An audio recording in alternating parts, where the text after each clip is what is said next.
actually a good idea. What do you got in your cup? Water. Oh, right on. You did it. Oh, he did it before. I thought he was just acting. I was just acting. Actually, a hilarious thing last night. Louise and I were out. We went to see some live music. And we came home and just happened to walk in. And Simon, he's been watching Reacher. He got totally into it. Oh, yeah. And it was the episode that we did the 2 car chases. But, like, I'm not watching it like 30 seconds. And it's the scene in the cemetery. With me? You just see... And I said, stop. And there's Randy. Really? Winding back. I said, Louisa, come here. And she said, oh, yeah, I see it. You just see your goatee. Oh, were you doubling? Or were you supposed to? No, we were It supposed was like to. it was just like a... Yeah, but an all attendee hell or breaks something. down. Yeah. There's a shootout. Yeah, we were supposed to get shot at and dive over cemetery. What do you call those things? Headstones? Yeah. But none of it happened. Oh. So we just stood there with roses. I just spit water on Sounds so... Tommy. I have another one in Oh, there. Mark, making a mess, man. This is going to make it good, short. All right, well... It's black. Can Now, you see it? Mark, I met your wife at Jim's birthday party. Yes, right. Yeah. And you met Simon. Yeah. I met him a couple of times, but is it Louise or Louisa? Louisa. Yeah, okay. Spelled the Portuguese way. No idea. Louisa. Luisa. It's a good name. Yeah. That's a nice name. It's also my sister's name, Louisa. too. Oh, cool. They actually The have... one that I met up north? Or up in... which one did you meet? Well, I met one of your sisters. Sarah. Oh, that was Sarah. Sarah, that's right. Yeah, that's 'cause right. she lives up in Uxbridge. No, that was Uxbridge, my yeah. other sister, Louisa. They actually have the same name, but reversed. So my sister is Maria Louisa, and my wife is Louisa Maria. Oh. Yeah. But my parents always called my sister Louisa. They always called her Louisa, not Maria. And then so I went when I met my wife, first time I met her, and we met in a bar. It's like, oh, what's your name, Louisa? I'm like, oh, that's my sister's name. Just a second. Am I related to you? Yeah. That's funny. Okay, anytime, bud. Well, Mark, welcome. Thank you. Mark Cabiddu, everybody. Hello, everybody. Yeah, Mark. yeah. It's so good that you came, man. Yeah, it's amazing. It's wicked. It is. For having me, and it's an honor to be here. Yeah. Heard Yeah, you we guys know. talk about your podcast for so long, and Totally. just to be here is great. It's great. It's awesome, man. A long It's so time good coming. to have you, man. Yeah, we just had Jimmy Lytle on, I know. and So yesterday would have been hilarious if both of us. The funny Yeah. thing is, we just had Jimmy Lytle on, but he won't be on until after Mark. yeah, that's true. Oh, Technically, really? you'll be out first. So Oh. yeah. He's But, my number 2. Always has been. Yeah. Yeah, no, he- that's right. That's Yeah, right. absolutely. We took him to Japan to shoot the LFA. Yeah, we talked about about it. Yeah. We talked about Yeah, it. he just had the best time because he was doing 300 around the track. Yeah. Yeah, he was telling us about it yesterday. Yeah. Yeah, he actually said that was his that was a dream gig, and Yeah. that was his number one. Yeah. He asked Randy about his. Randy's was boring, and then Jim, Well, my dream gig was being a sponge towel. that's right. Sponge towel. You know those things with those chubby guys in the white suits, the sponge Oh, towel? yeah. I was one of the first ones. I was the first. He was in the first spot. Yeah. I don't want to talk about sponge towels. I can't. No, I know. But anyway, Anyway, Mark, being facetious, it's not my job. how long's it been? How long have you been sitting in the driver's seat of the Ukraine? 17 years since 2006. So almost 18 years. Wow. Damn, I've been listening to your voice yapping in Yeah. those ears for that. Yeah, we were talking about this morning. When we might have been with you the first time. Was it right off the bat? It probably was. Yeah. I mean, It had to. I don't remember not working with you. Put it that way. Yeah. You kind of came along sort of later on, obviously. Yeah, you were much with younger, like but- Blair, Randy, Yeah, Blair. Jim, and Yeah, and Jim, Peter Jim and was Eddie right and- there. Actually, Jim, before I even got involved with Alexei and Nikita. it was called the Russian Army, but it's now called the Ukraine. Jim actually drove for the very first commercial they ever shot here. Okay. Jim actually drove. They just took. I think they had like a Toyota, and they just put put it on the roof and shot this commercial. Oh, really? So he was the very first guy to actually drive it here in Toronto. Oh, trip. But then Like a little Toyota Tercel? I think it was Something strong. Big crane. No, it was like I think it was like a Toyota Tacoma or some shit. No, like, what's the SUV? Oh, like a 4Runner or The something. 4Runner. Okay, That's it, yeah. That's a beauty. Yeah, Right and I on. think they were shooting a Toyota commercial too. Mark, just bring your mic up. Okay. Just a smidgen, just in case. Here you go. Yeah, You can point it at you too. It goes both ways. like that. Yeah, that's Yeah. awesome. Cool. Yeah, that works. My first time podcast virgin. That's awesome. We're glad to divergenize, Yeah. Wow. I guess, right? Well, he's glad. That's funny. So when did the okay, so you guys use what as the Ukraine platform now as a car? Well, now we use the Tesla Yeah. P90D, Right. which we built.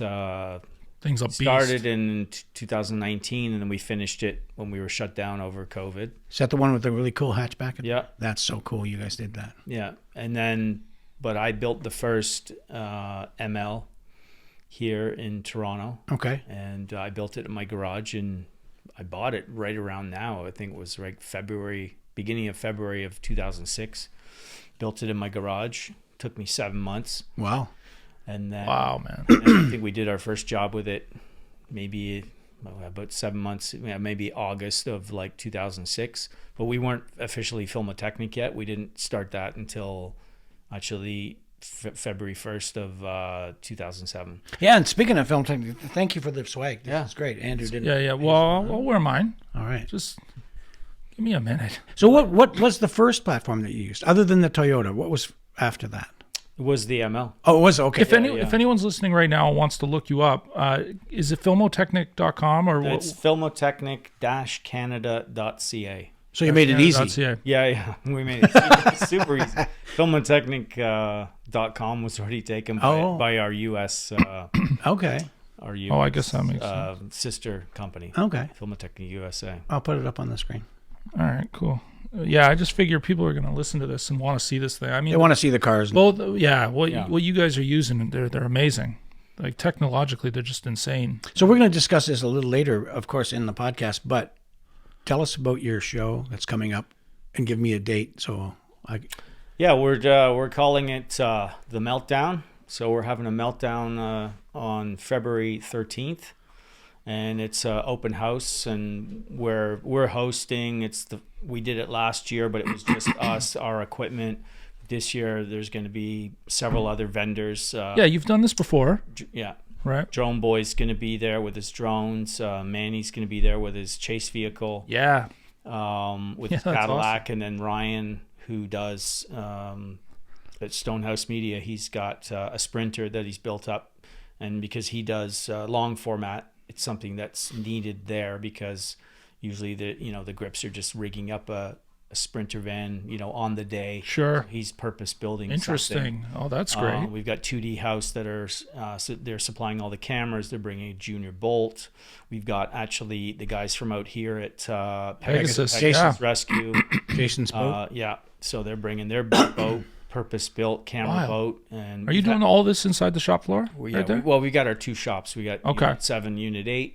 Okay. Last year we were just in 7, but this year we're expanding. We're cleaning it all out and getting the trucks out, and So it's an open house. Anyone in the film industry or anybody anybody can come and anybody can come wander through. Yeah, and kind of the showcase this year, I was lying in bed one night where early morning, I get a lot of my just ideas come to me, and I'm like, oh, Simon's band could play, and then we could shoot a video. Cool. And so Oh, that's fun. yeah, so I approached the guys about it, Alexi and Nikita, and they thought it was a good idea. So yeah, so my son's band, my son's 14, and there's the guitarist, he's 14, and then the guitarist's brother, he's 12. He drums. Oh, that's right. And then there's a girl, she's the lead singer, and she's 12. So it's like basically two 12-year-olds and two 14-year-olds. Oh, I'm looking forward. They've been gigging for like a year now. And and so we're going to shoot a video. We've got our brand new 32 32-foot F-32 crane, telescopic crane, and then we've got a F-17, and then we've got a drone boys bringing a cable cam. So it's going to be like, high quality stuff that we're going to do. That's awesome. Yeah, we had Tom on the podcast. Yeah. That was interesting. Yeah, Tom. So just so the audience knows, Andrew and Randy from Going Again podcast will be in attendance at your show. Yeah. We won't be podcasting from your show, although that would have been a good idea, though. That's an interesting idea. Yeah. Well, maybe there's a chat after this. We'll see. Yeah. See. bring your banner, maybe. Or, well, that's cool. That's not a bad idea. Okay. Well, done. Jeez. Done. Love it. So, hey, where are you from originally? Tell me that. Originally, I was born in England. Okay. My mother's English and my father's Sardinian. And Sardinian. Does he carry a sword? No. What? Okay, anyway. Where's Sardinia? Sardinia is the big island under Corsica. Most people don't know where it is. It's part of Italy, but it's only been part of Italy since, about as long as Canada's been a country. Okay. But before that, it was part of Spain for 400 years. Oh, wow. Oh, And before that, the Moors were there. And so, the flag of Sardinia is the four Moors, Quattro Mori. So easy for you to say. Yeah. So there's it's like Sicilians always say, I'm Sicilian. Right? Yeah. So Sardinians say I'm Sardinian before they say I'm Italian. Oh, okay. So. And I apologize. You might hear my little puppy barking. Oh, it's okay. He's new. And so I was born in England. We moved to Canada when I was 6 years old. Moved to New Brunswick, and then I lived there for 2 years, and then moved to Calgary. And then at that time, my parents had decided to emigrate to Canada, but you had to leave the country for a year while the application was being processed. So we went back to England, and then we moved to Sarnia, where my parents still live. And, okay. when I was the beautiful city of Sarnia. Yeah. Well, my father was a petrochemical piping designer. That's hence the moving. That's why we lived in New Brunswick, refineries Right. right there. And he worked for a company called Foster Wheeler, which I think they're still around. They're an international engineering company. And so they moved him to Calgary, then they moved him back. And he worked all over Europe. When I was 2, I lived in Paris. When I was 4, I lived in Brussels. First school I ever went to was in Brussels. Wow. So, yeah. So I did a lot of moving around before I was 9 years old, and then ended up in Sarnia. And then went to university. Wow. Yeah, I know, it's a lot. And then and you went to university, you said? Went to University of Windsor. Okay. I started because when I was in high school, my dad, because being in engineering, sort of the engineering field, all you need in life, son, is math and science. That's all you need. Yeah. But That's all I use. I was artistic as a kid. I used to love to draw. I used to build model airplanes. I was always doing artistic things.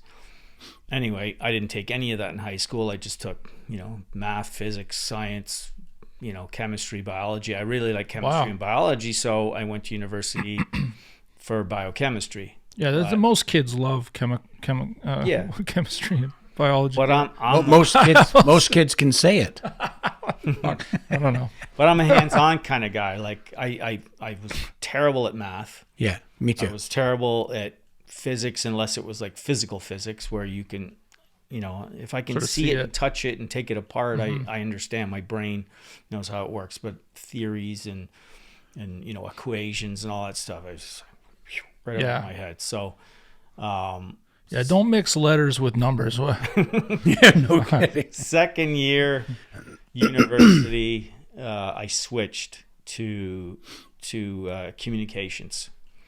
And I took a lab course where they handed me a strip of film and said, edit it into something.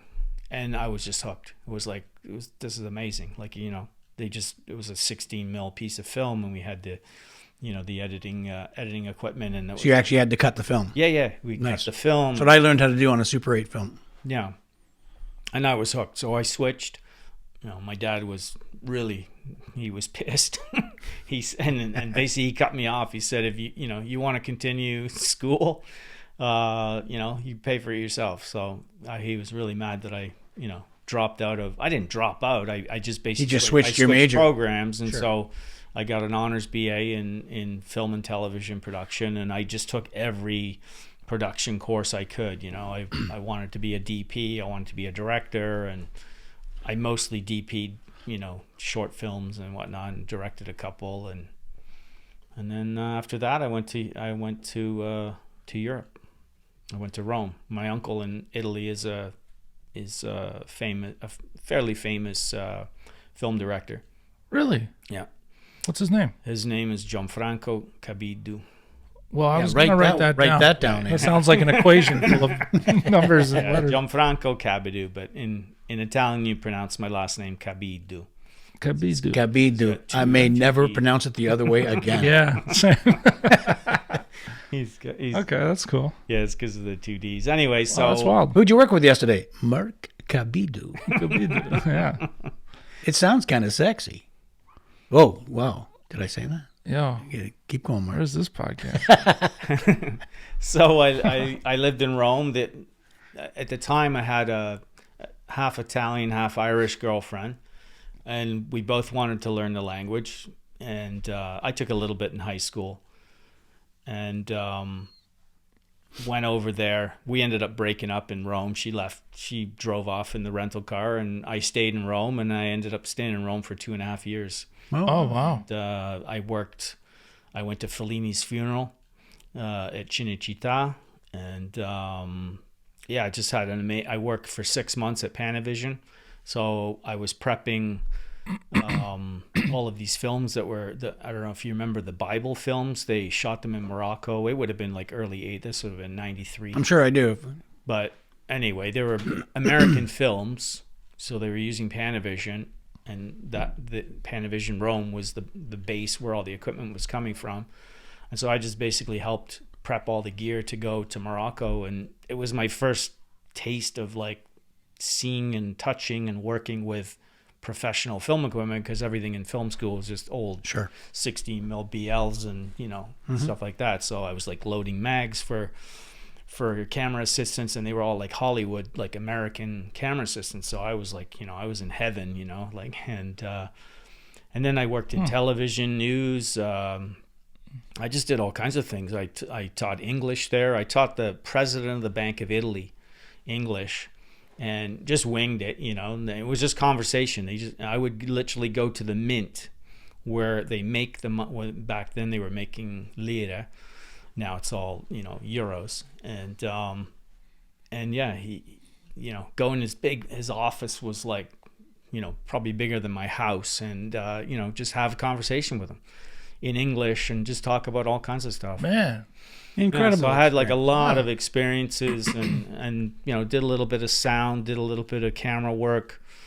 And when I came back, I had, this old 79 Ford van that I bought when I was in university because I had a painting business, and I fixed it up, drove it to Toronto. I had a friend that lived here, and her mom had a couple connections in the film industry, and I made a few phone calls, and like 2 days later I was loading film in the back of a van at the Molson Amphitheater for, remember the band Live? Yeah. So they were shooting a concert, and they were shooting all this concert footage, like crowd footage and stuff for Molson, for Molson. I actually love the band.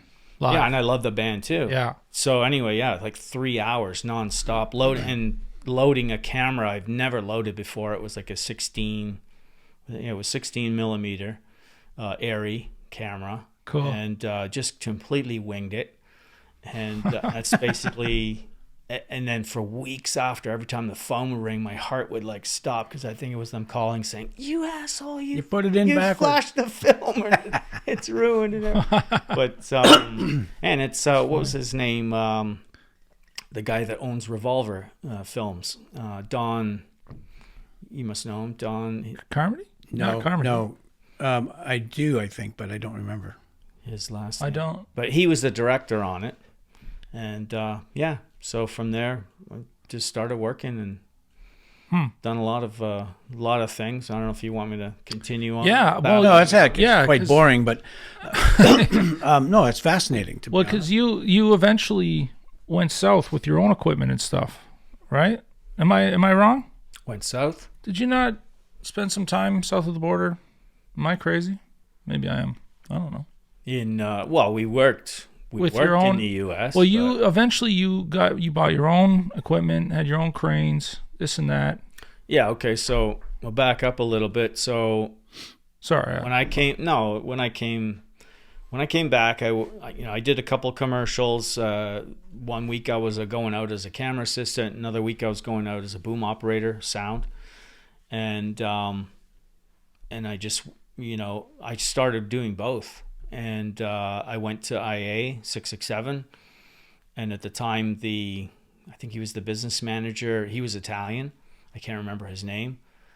And I told him my story about living in Rome and working with Panavision, and it was, boom, I was in. Instant and connection. I actually went out as a second several times, and I think that's when I met Keith Murphy, and on Due South, I believe it was. Oh, wow.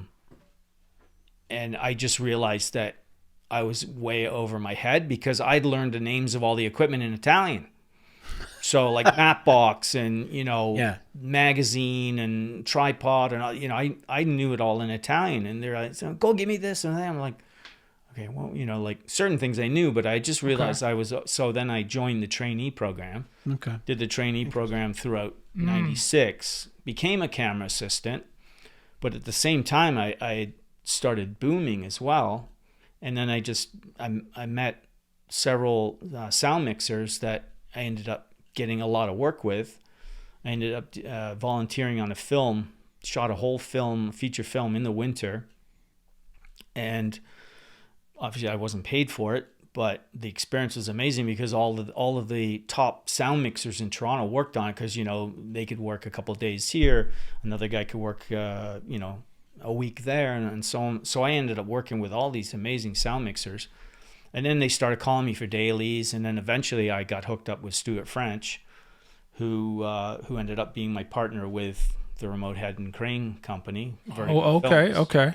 And then that led to meeting Alexi, because actually I was booming with Stuart, and we were supposed to go to Sri Lanka to shoot Deep Ameta's Water, and which we had already gone to India to try and shoot it, but it got shut down because they protested against her. That, it was a whole thing. It was like getting out of Saigon. It was like they came and said, how fast can you pack your gears? There was the protests in front of the hotel. They were burning effigies of her, and they burnt our sets down. Like we shot one day. What was the issue? Do you know offhand?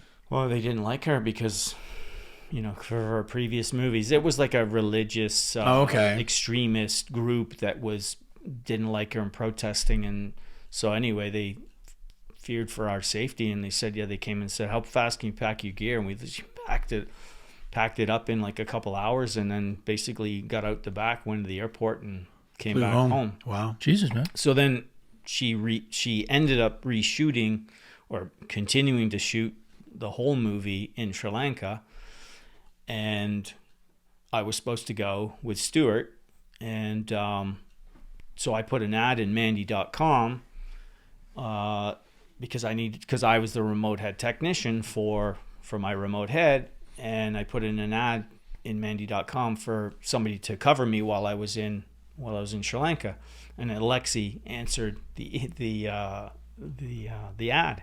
And so we met, and whatever, we went through my gear, but he told me about the Russian Arm. It was called the Russian Arm at the time, which was also a nickname, which I can explain that later. Yeah. And I'm like, I'd never heard of it before, but I just saw like, oh my God, this is an amazing piece of equipment that we have to get this here. I said, I'll build the car. So that's how, because I was always into cars. I'd, rebuilt many a car over my, when I was younger. And so I'm like, okay, I'll build the car. So that's how it sort of all, and then so he was able to get equipment from Kiev, from Anatoly, who's the owner of Filmotechnic Kiev, which is the mothership. And that's how, yeah. So we met actually 20 years ago, pretty much this month. Oh, happy anniversary. Yeah. Wow. Wow, Yeah. that's incredible. And shout Good out to story. Alexi. Yeah. So now you're kind of you kind of combine this this engineering thing with the film thing. And Yeah. You sort of. It's sort of like, yeah, and the artistic thing, and it's all of those skills that I had and things I learned. Yeah, I've kind of combined them all together, and because I do like to design things, and Yeah. like the roof rack on the ML and on the Tesla, and the bumpers that we have. That's all my design. I just designed Really? all that. Yeah.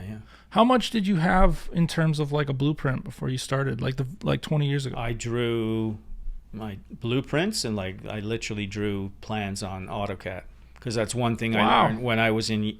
So in between my second and third year of university, because my dad cut me off, of like money, I took a year off. And it's also because my marks were so bad from the biochemistry part of it, I was kind of forced to take a year off, back And your then. dad's like, my mark is bad. No, he didn't know about it. I never ever told him about it, and I doubt he'll ever watch this. So I'd probably say. I'm gonna send it to him. But I worked Cabiddu. at his engineering company, or it wasn't his company, but it was the company that he worked for. He was the lead head designer, so he taught me how to draft. Yeah, I became a draftsman. He would draw the plans, and I would take them and draw them on paper, because we were drawing on the board like the old style draftsman, and draw everything into 3D. So you'd have like a whole section of piping and vessels that you would need that was in plan view. You'd have a plan view and a side view, and I would have to take all that and then make a parts list out of it, because you got all your elbows and your unions and your valves and all that stuff. And so I learned I learned how to draft, I learned how to design, and by the time so then a couple summers throughout university I worked with him, and so I made money to put myself, through the rest of school. Wow. With some OSAP money, so help with OSAP, and yeah. So yeah, all those skills ended up, actually when I was living in Rome, I designed, while I was working at Panavision, thinking of my van, my 79 Ford panel van back home, I designed a platform to put a crane on, just drawing it on paper, and I probably have them somewhere, but it was like I was thinking about that that's kind of interesting. stuff back then, like back in like 93, 94. So, which is like 30 years ago. So, all those Man. skills kind of came together, and yeah. So if there wasn't an arm in Canada at the time, did Alexi just bring one in when required and put it on that Toyota? Yeah, so what happened was the woman that used to run Filmotechnic USA, so I'll get to the whole nickname of why it was called the Russian arm. So Right. Imagine in 1996, all of these Ukrainian engineers, because they were mostly just the engineers from the factory, nobody had ever seen anything like this before, a robotic arm, and actually the original name was Auto Robot Crane, and they bring it over to LA to, I think, like a Cinegear. I'm not sure if Cinegear was, it was called Cinegear back then, but it was basically a trade show. They brought it over there. None of them spoke English. They all spoke Russian. They speak Ukrainian, but most of the time they speak Russian amongst each other. So the Americans just started calling it the Russian arm. Like, call these guys they got the Russian arm. And it kind of Because stuck. back then too, like Ukraine, they didn't know the difference between Ukraine and Russia. It was Right. just some Americans. So anyway, it got the nickname Russian arm.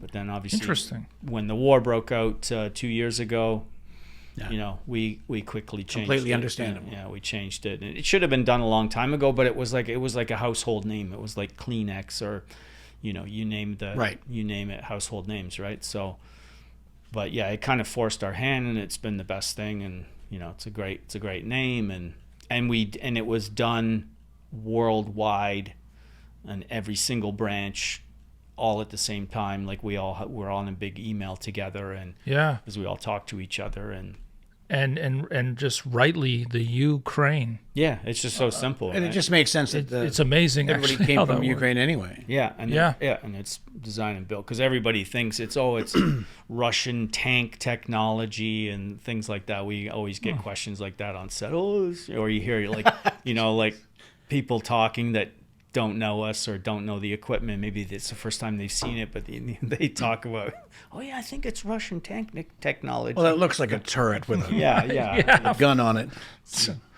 That's silly. It's gyro stabilized and everything, but which they do use in tanks. But so in the beginning, Yelena, who was running Filmotechnic USA, she was also Anatoly's ex-wife, and it was kind of part of their deal that she stayed in America, and then he went back to Ukraine, and she ran Filmotechnic office. So, and Panavision somehow got involved, and so she would send it to Vancouver or send it to Toronto. It only came to Toronto, I think, twice before I ever even got involved in it. And then, but then, Alexei was able to convince Anatoly to send us our own crane, and then that's when we started Filmotechnic. And our first big movie that we did, that I cut my teeth on, as far as a driver, was The Incredible Hulk. Okay. How long ago would that be? That was 2007. Like, I think we started shooting in like July of 2007. Wow. So yeah. Was Nikita already there? He's actually been, obviously because he's Alexei's son, he had been doing jobs even when he was a teenager, know. Yeah, we have a similar 16, sort of story. 17. Yeah, I'm sure you guys are going out on jobs together, right? Yeah. So he's been involved even longer than I have. And at first Alexei was operating the arm, but then slowly Nikita has he's been doing it for I don't even remember full time without him. Yeah. Yeah, exactly. He's good at like it. In the beginning, maybe the first year or two, it was Alexei operating, but then Nikita kind of took over. Okay. And Nikita is an amazing arm operator. It's like we don't even have to say anything. You still are his eyes. Yeah, to some degree. I'm a second set of eyes for him when he's in the back, if the arm's off the back. But even when he's in the front beside me, we barely even have to speak. It's just like we just know what to do. Like you're driving and the director wants to get in closer, or we just after a while you just know the moves and Totally. and it's all, I love it because it's always different. It's like, you're shooting maybe it's a similar shot. Well, okay, we've done this shot before or whatever, but it's all, it's always different. Same with us. I love it too. Same with Yeah. us. It's some of the stuff is kind of the same, but they're all different. Yeah. Every time is really just slightly different, Yeah. I same reason. And I actually, I obviously we do film and TV and all kinds of stuff, and so do you guys. But and we fall down and all that for a living. But there's really nothing like just doing a commercial with you guys. It really is. It's probably some of my favorite work. Yeah, me too. It's fun. Yeah. It's been a while. I think last year I don't think we saw you at all. Well, You with bunch the, of Saw me times, a few but- times, yeah. well, because of the strike. because of the strike, but because of the advertising agencies locking out ACTRA. Yeah. Well, that's So now true, they're too. doing a lot of non-union work. I'm just waiting for somebody to get hurt. I'd say it's like last year, car commercials, it was 50-50 with, but last year we didn't do a whole lot. Obviously I think we did one or two union, long format shows before the strike, and after that, nothing. Not even we haven't even worked yet this year. Yeah. It's just been slow. Even commercials it's super slow. Yeah, incredibly slow. But we're going to be working on Frankenstein. Okay, well, that's good. It's not a very stunty show. No, we're going to be shooting a dog sled, dogs pulling a sled of a guy on a sled. I don't know who it is. Probably Frankenstein. Maybe, I don't know. Yeah. Because I heard he was into that. Yeah. But up on Lake Nipissing, I think, on a frozen lake, we're going to be shooting up there. So Will the Cool. lake be frozen? apparently they went up on Wednesday and did a tech survey, and it's 10 inches thick. Oh, Well, So- I did a Canadian Tire commercial 3 years ago, maybe 4 years ago, and we had designed a great big hockey rink because we're going to play hockey with cars. Mm-hmm. And like one day it was 10 inches thick and stunning, and a couple days later when we went up, it was a pond. Yeah, And we tested the ice, and there's no way I was letting anybody out on that ice. yeah. So we were all sent home. So it happens that quickly up there. wow. It could. Yeah, we'll see. It's probably going to shoot it in like 3 weeks' time. So, like the end of February. Very cool. But yeah, it's exciting. Yeah, that's We've cool. shot on ice quite a bit. We shot up in not Alaska, Yukon, minus 27. Oh, no way. Shooting a Castrol oil commercial. Now, what was the platform that you used up there? That was so we have 2 arms in Vancouver, and they use an X5. Then they've got a Razor for off-road. They Yeah, snow. okay. They've got snow tracks and all that. Then in Calgary, A Razor. So we've the way we've teamed up. And let me backtrack. We have a Ukraine we have 1 in Chicago. We have 2 in Vancouver, 1 in Calgary, 1 in Montreal, and we've got 1 here. 2, soon to be 2, but 1's a mini, which we got from the States. So I've seen a picture fix of it. up. Yeah, it looks like the cello case or that Yeah. big bass case, and with an arm sticking out of it. But here our arm is telescopic, and in Chicago it's telescopic, and in Vancouver it's telescopic. So not only is the arm swinging around, up and down, as you know, It's also extending. it extends an extra 6 feet. We used to, when they wanted the long arm, we'd have to build it, and it took time. And so, yeah, Kiev, the amazing engineers there, they came up with it, and it's carbon fiber too. So it's all made out of carbon fiber, the arm. The back is aluminum, and we have a sliding weight, and there's weights just like on a techno crane that slide up and down the arm as the arm extends in and out.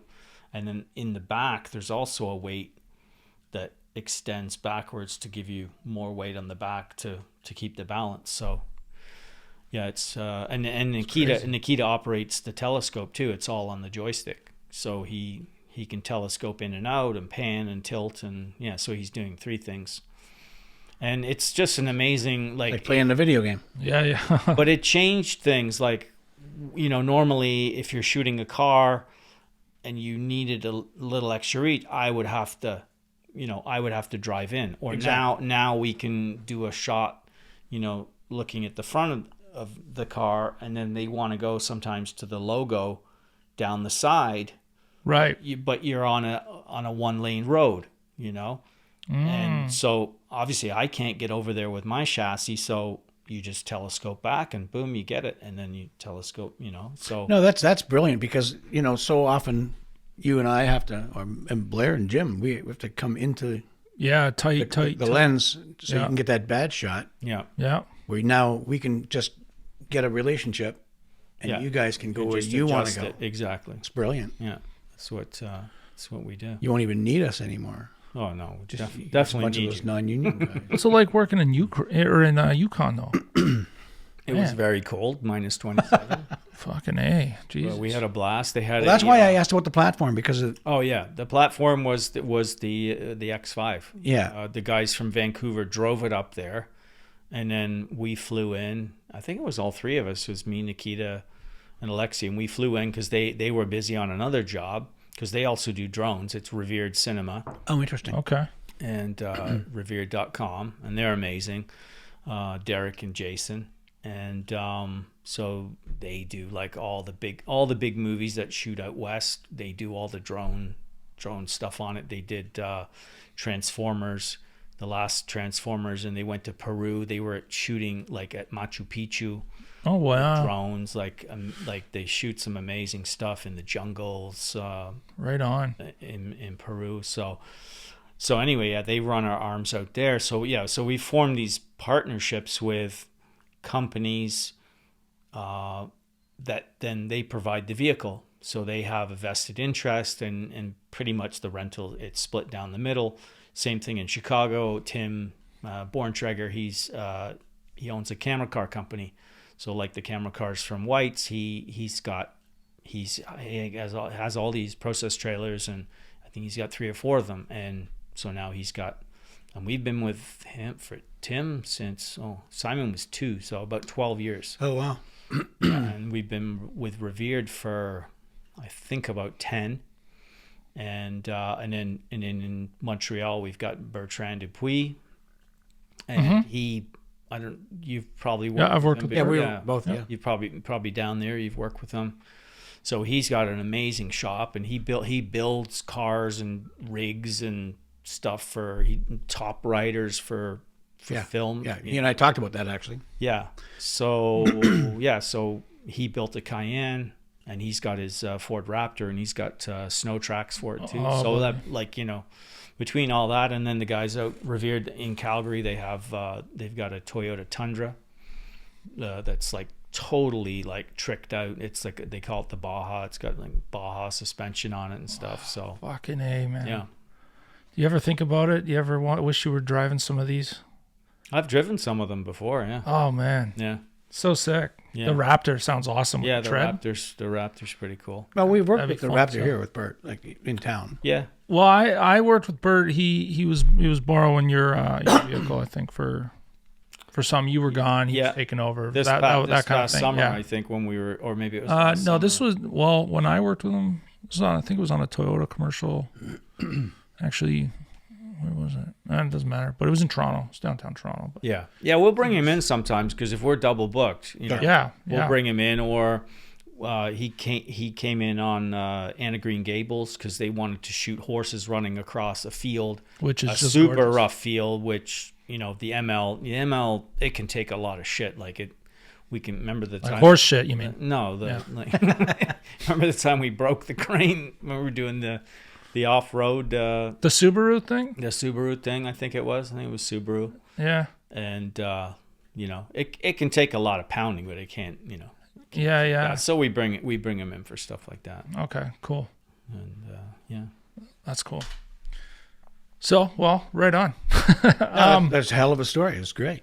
Yeah, actually, your pieces just seem like they all just fit so beautifully. When you look back, is that how it went, or was it? What do you mean the pieces? Like, Well, I mean, all the experiences that you've had, you went from this to this to this, and it just kind of grew in. yeah, even the just like Alexi one- story. Yeah, just like the way you one met him. thing. Yeah, I mean, like that was It all just seemed to fit. completely like unplanned. I just literally That's put the an catalyst ad, to put an this ad, whole like thing. Mandy, like you guys know what Mandy.com is? Yeah. Yeah, I don't even know if it's still used it's like a anymore, casting site. Yeah, but it was like, you could put, like, if you needed somebody in the film industry, so I put a quick ad, and there was no Kijiji or no, like, how would you reach? right.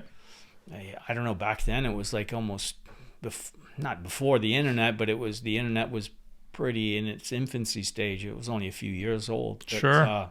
and he just happened to apply, and I think he was the only one that applied to be a remote head technician to replace me. And in the end, I never ended up going to Sri Lanka.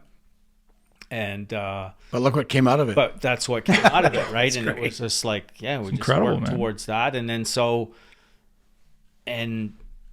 my equipment at the time was, it was a giraffe crane and a PowerPod 2000. The PowerPod 2000 was a 3-axis head, but it wasn't stabilized.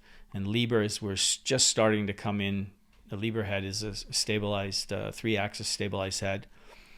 And I could just see that, my equipment's going to be obsolete in a couple of years, because now the telescopic techno cranes started coming into town. And so I sold both. I sold the crane, I sold the head, and put that money into the ML. So yeah, it's kind of like one thing has just kind of led to the other, and it's like Right on, swinging man. through a jungle, and I just see the next branch. And That's awesome.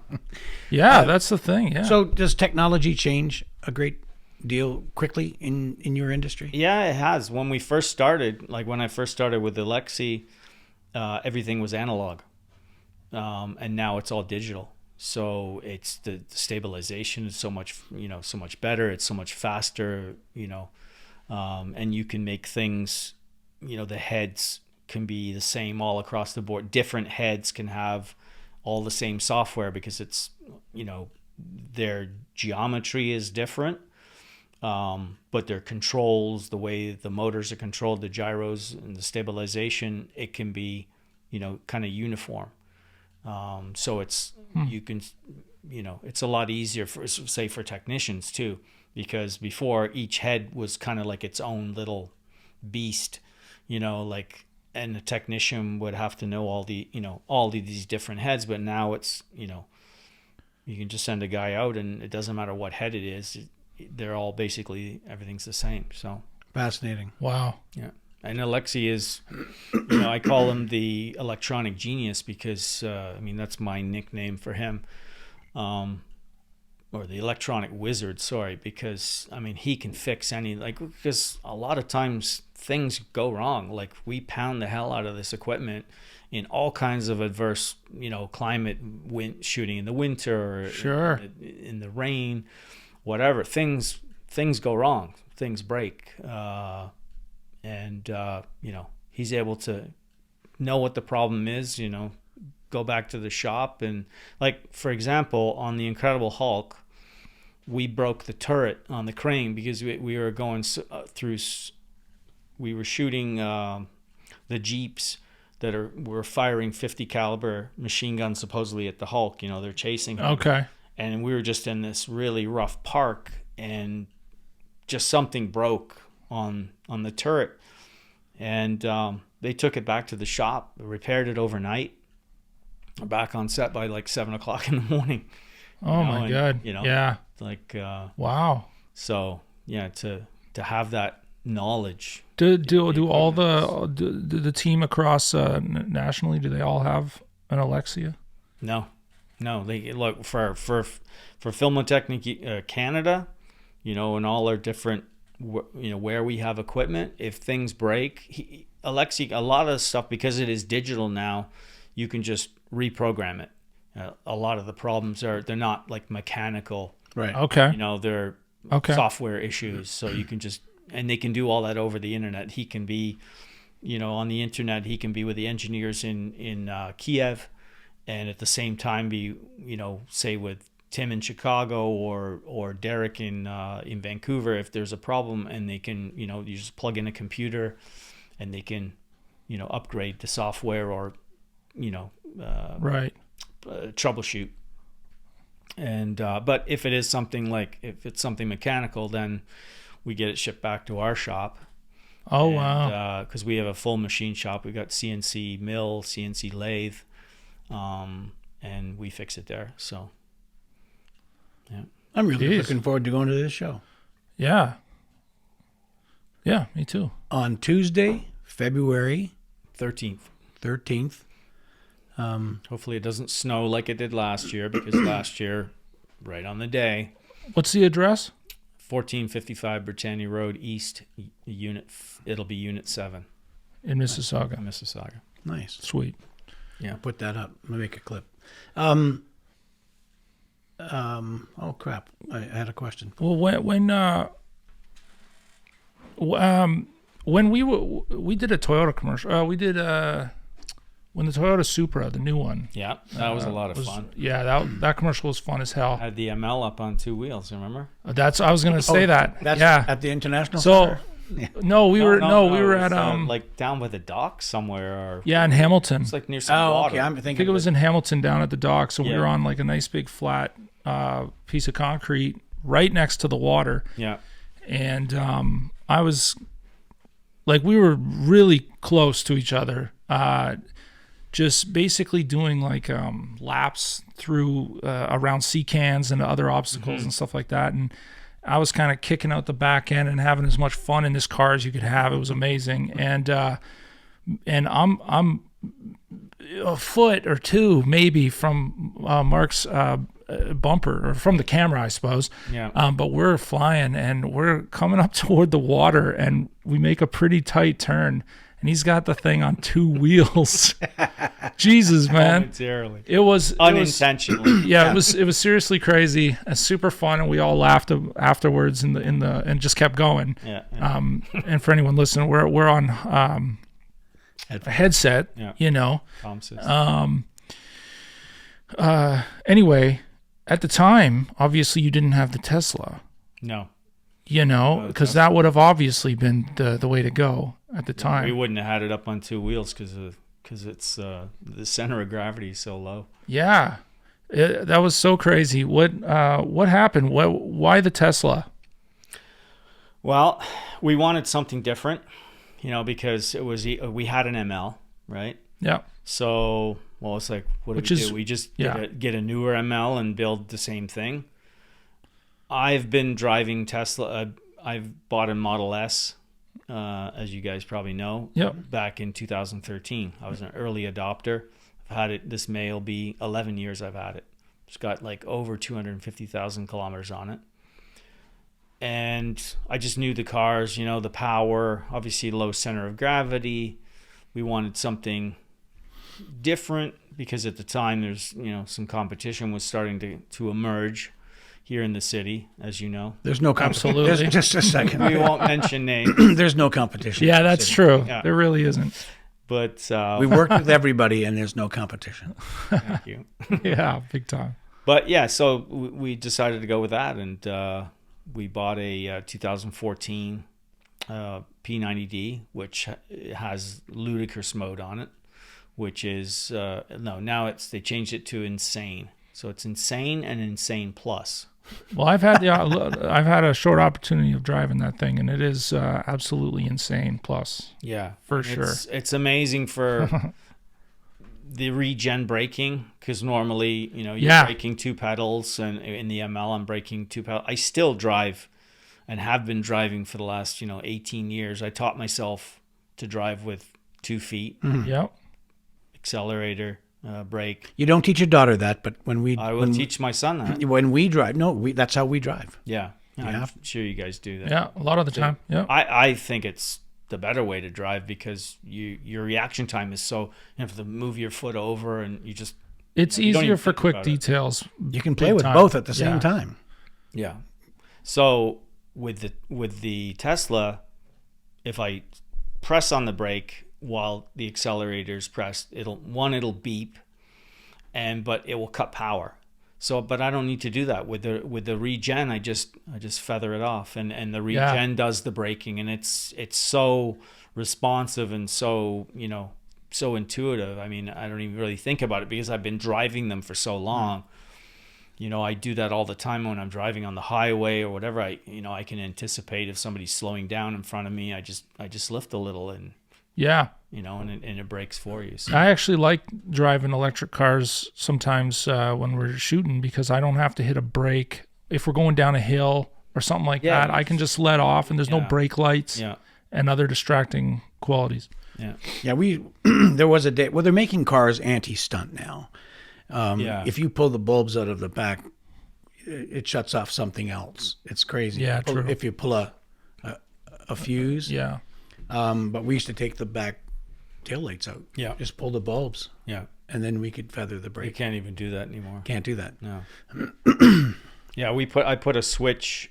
We have 3 switches inside that kill the headlights, front and back, separately, and the daytime running lights. But when I kill, there's a couple different switches that if I kill them, it kills the windshield wipers. So if you're shooting in the rain, I need, you know what I mean? Like, I need my windshield, especially if it's at night, but you don't want your lights on because you don't want to illuminate the car in front of you.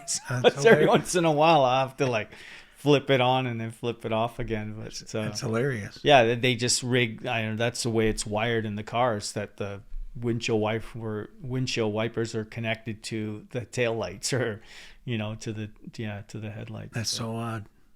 Yeah, that's fun. So, yeah, but So you're running both your cars Teslas that you're running with the arms? Or do you have two? no, we have Just the one with we the. just have the one. We just Okay. have the P90D, and then we just use the ML for off road now. Okay. For in Toronto, because in Toronto we don't do like crazy off road. Like out west, they're shooting in the mountains and they need to drive up a mountain Totally. in the wind, in the snow. So then they got the Razor and they got the snow tracks, and it works. It's amazing. The crane, the Ukraine Mini, is it's much lighter. But here we don't. Just the nature of what we do, right? We'll shoot in a quarry. The ML is perfectly fine for that. We'll shoot. What's that place that we shoot? The Ganaraska Forest. Yeah, the or whatever. Ganaraska Forest. You never really fly through there. Yeah. So We were trying. yeah, Remember that one in the snow? yeah, All the trees and branches between us? yeah. That's the one where we broke the crane. So Okay. what happened was, I'd asked production. We won't name names, but I just you go on the tech scout and I asked the production, okay, we're looking this way, trees are here, and you're going to be driving in, in that other track. We're never going to see the track that I'm driving in. Correct. So plow that, like grade it. Yeah. Right, because it was literally like this. Well, the director always wants to go faster and faster, and that's what happened. And then so I just literally I bottomed out. Like I went over a thing, and because it was snow covered as well, I didn't see it. And because the way the crane works is it's gyro stabilized. So when if this is the arm and this is the vehicle, when the vehicle dips down or goes like that, the arm is actually moving up and down. So when we dipped like that, the crane just shot up because it thinks, oh, I've got to stay level, Right. right? Because the operator's telling it to stay level. So it literally shot up, but it shot up so fast that the power went backwards through the circuits and fried the circuits, fried let's call it the motherboard. Yeah. Wow. That's what happened to it, because there wasn't a protection, which we have now, so that'll never happen again. But they're just like learning. Well, that's good to know you drive with protection. Yeah, yeah. So That was a fun spot. yeah, For me, it was a blast. Yeah, so we just strapped the crane down, and the head was still working fine, and we just shot the rest of the day. And you'd never know. I've seen the commercial, because were you towing a boat, or no? That was another. Oh, that was another one. Yeah. Another one, but We've done a lot together. we've done countless. Yeah. Yeah, man. Yeah, a And lot hopefully do many countless more. more. Yeah. Countless. That was I had to back this boat down this little skinny. Oh yeah, I remember that. Never had to That back was it. the first job we did back after COVID. Remember? Okay. Where we did also the Subaru. Remember, it was Subaru, and they had the canoes on the roof and Yeah. going through all that big mud and all that stuff. Yeah, that we was did that that with was Kristen. fun. Yeah. Yeah, that's right. Yeah, Kristen was driving. Yeah. I think Andrew. Yeah, I was and there. you were there too, because Yeah, there was myself. like 3 cars. Yeah, there were That's three. right. Yeah, 3 Yeah. cars. That was Subaru jobs have always been a good muddy mess or something. yeah. They're always yeah. fun. Yeah, let's hear from Subaru. We need sponsors. Yeah. Yeah, what the hell? Yeah. We'll put the Impreza up here on the table, Yeah. It'll Okay. fit. That'll impress the people. Sorry. When I was young, getting into this, were we using a headset at the time? Yeah, we've always used it? had we've always had a headset. And initially it was, when I first built the ML, it was wire. It was like, it was built. It wasn't wireless. Everything was wired and wired right into the car. It was the best thing I could get at the time. Sure. I think I even got it from the States. And then we got into the HMEs, which were wireless, but their range was terrible. And now we use the EarTechs because the range Out is, of range. yeah. Yeah, yeah, man. I hate that person. I know. And I'm always banging my thing. Yeah. What are you talking about? I'm out of rain. But yeah, now the ear techs are so much better. Yeah, they're great. Well, what did we do? Like when we had some of those 5-guy jobs, I usually just use the production walkie. Yeah, Yeah, pretty that's much like kind of how I remember Yeah. doing those commercials back in the day. We haven't done any of those fancy 5-car. Nah, they seem to be back scaling down their. Yeah. Well, everybody's They're making ambitious. commercials for the internet, Yeah. so they don't want to put that money into that. You have to make product every day or every week or every month. Yeah, So why spend all that money on one big spot? Yeah. They can cut it up and put it on the internet. Yes, but I miss doing that. Those were Just fun. in case anyone's listening, we miss doing the big spots. Yeah. The nice, Well, those with big, Jim, we just the last job we did, we did that Kia job up at the Collingwood Airport. That was fun. Jim. Oh, yeah. Jim had a lot of fun. Right. On that. Yeah. I think that Right. guys, you were down south, I believe, and I think you were up north covering for Randy, I believe. yeah, I believe that's true. And I was, because I did the rest of the job, maybe. Or no. No, that's not right. We That's shot not up right. there for 2 days. 'Cause Jim went out and did another something too with me or for me. Or I forget. Anyway. Yeah, we love Jim, but we hate when he takes some work. It's awesome. Yeah, Jim's amazing. I Yeah, love he Jim. is. Yeah. Yeah. Yeah, he was here He is yesterday. amazing. Yeah. He's here next week. Yeah, that's Yeah, what true. it is. Yeah. Yeah, no, we got. What did he have to say? Was he? Oh, it was great. We had a blast. He didn't have much good to say about you, but No. yeah. Otherwise, Well, there was everything that one great. thing, the secret that he told. Yeah, that secret that he revealed on Yeah. the show. It's just between us, though. It's hilarious. Yeah, That's fun. yeah, but he did. He talked about going over to Japan to shoot that Lexus job, and so you guys obviously went over as well. Yeah, They flew us over there we flew the arm. I think we flew the weights as well. Usually we wouldn't, but we flew everything over there. We put it on an X5, beautiful blue X5, which I ended up, when I came back, searched for one and bought one, the same color, because I love that color. Yeah, and they brought us over for 1 day of shooting. Wow, really? So we prepped for a day. We set it all up at we shot at the Fuji Speedway. Mount Fuji was like right there. Yeah. It's pretty close to Mount Fuji, and Sweet. yeah, we shot on the racetrack. And how long was Jim there for the same just one day? Yeah, Oh, he flew in with us, and we Unbelievable. flew business class. It was an amazing trip. Yeah. so what's your dream job? Which one's yours? Can I ask another question first? Yeah, go ahead. When you get to Japan and you've flown the arm and the weights and whatever, and you want to put it on this car, what does it take to put it on that car? Do you ruin that car? No, we had at first it was like a plywood, especially cut to the correct size plywood with all kinds of like very thick foam padding underneath, because we used to shoot all over the world. Like we'd spend a month at least in Argentina shooting a year. For about 5 years we did that. We've shot in Bahrain. We've shot Ferrari F1 in Bahrain when they were testing. That I think is probably one of my dream jobs. Oh, so he answered your question first. Yeah. But the way we would do it is we combined. We would have we later built a metal frame that the crane base goes onto, and then clamp down on it, and then then we use these great big 2-inch thick straps, and there's eye hooks at the top of the crane, and we literally double cross through underneath, like inside the car. And we never ever damaged a car. Okay, so Wow. you can't put the windows Very up. much. I saw how you got an iffy there.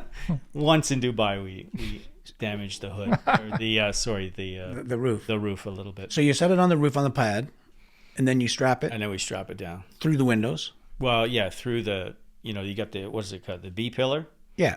So then you'd cross you'd cross, and then through, and strap it down, and then another 2 straps on front and back.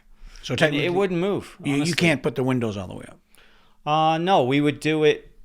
The doors would be open, and so you can close the doors, because we would always use an X5 when we're overseas. The X5, BMW X5 on a racetrack, I wouldn't drive anything else on a racetrack. Like, we were shooting Ferrari, we were doing over 200 down the straightaway. And then you're coming into the first turn, and you got to brake hard. And, that crane doesn't move. But it's just the brakes on the X5 were just incredible. Oh, really? And when we used to shoot in Dubai, we'd shoot a lot in the desert. So Range Rover, we'd use the Range Rover for that. But everywhere else, it was always an X5. Nice. And you guys are just transforming vehicles into these things. So the pad that you made, with either the metal or the plywood base, does that have to be designed specifically for the car you're using? No, it'd be like a general size, because we were either using a Range Rover or an X5, and they're basically the same size within. Yeah, sure. Within an inch or two. Makes sense. And it was always a little bit. Yeah, it was never too big or too small. And we would ship that, and we would ship. Most times we would get the productions to get us weights, because one of the advantages was we used the dumbbell weights, the weightlifting weights.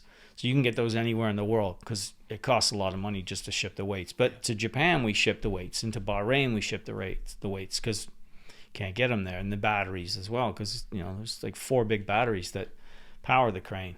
And so we would get a warehouse, get production to rent us a warehouse, and we would set it up, get a forklift, just picks it up, puts it on top of the car, strap it down.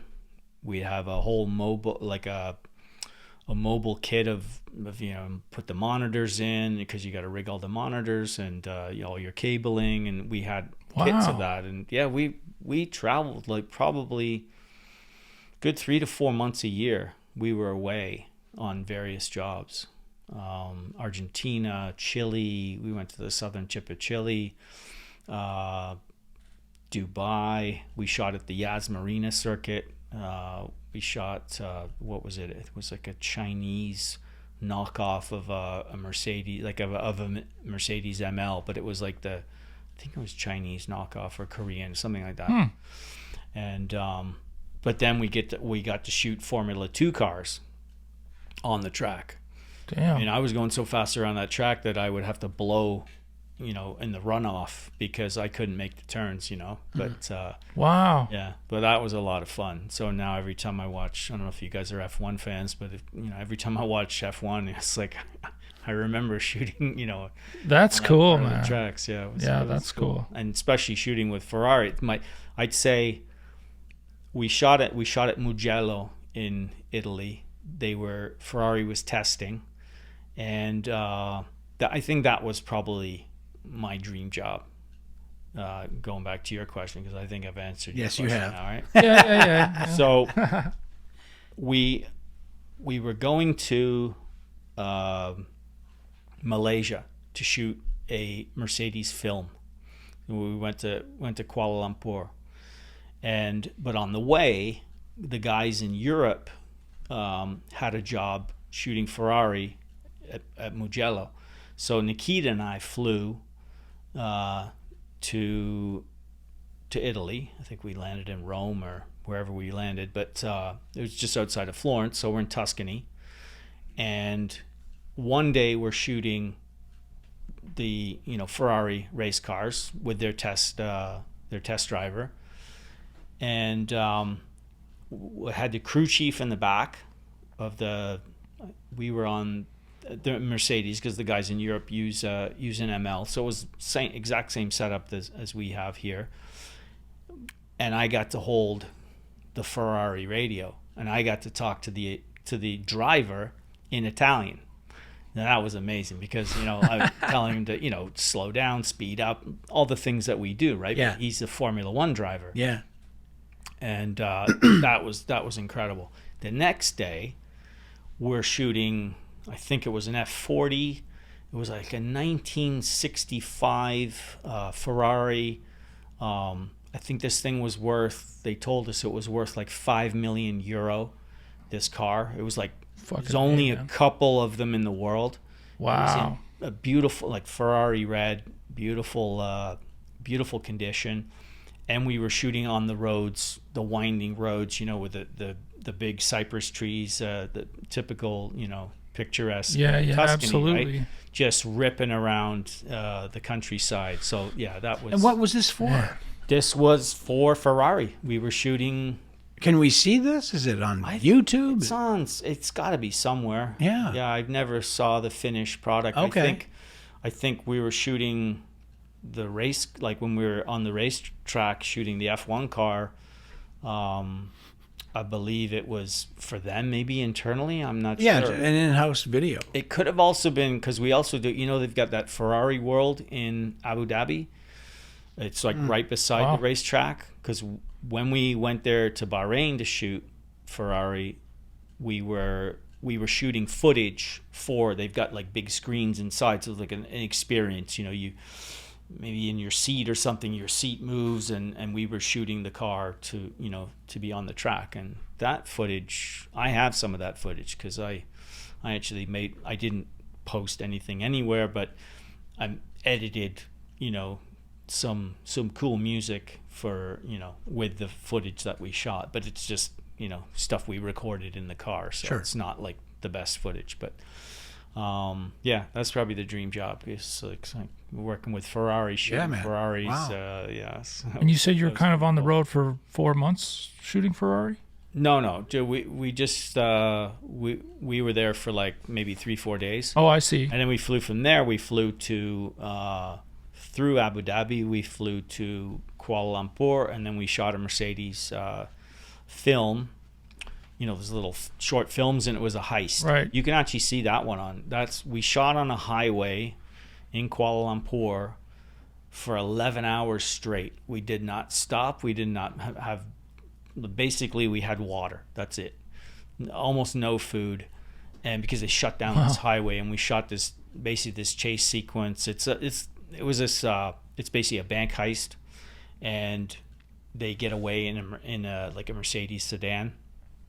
And then they're being chased by the cops, and then all of a sudden 2 more Mercedes come in. So there's 3 Mercedes, all identical, same color, you know, all tinted windows, and they're driving down the highway. They're being chased by cops, and so we were filming all that. And then, you know, right on. like there were like 2 decoys and stuff. So that was super fun. And then we got to shoot on an airstrip, the same thing.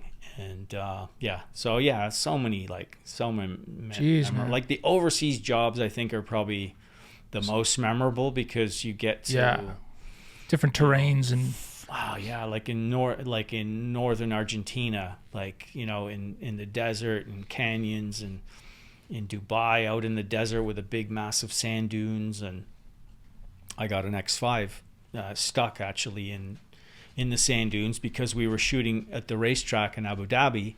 I said, okay, we have to have an X5 for this job, and it ended up like it's no good in sand. You know, it got it stuck. If it would have been a Range Rover, but a Range Rover's no good for shooting high speed on a track. So whatever. Interesting. Yeah. Man, crazy. Yeah. It's been a lot of. We did a Cadillac job. Jeff Zwart was the director. I don't know if you know him. He's a huge Porsche guy. He's a director, DP. He started his career way back in the 70s as a F1 photographer. He was like, you know, shooting F1 cars in photography for, I don't know if it was for news or doing something. Graduated into film and directing, and he's a DP. He did second unit on Racing in the Rain that we shot at Mossport. I don't know if you it was all. No idea. I don't know who was the. They must have been on their own stunt guys or something. I can't remember who was involved in that.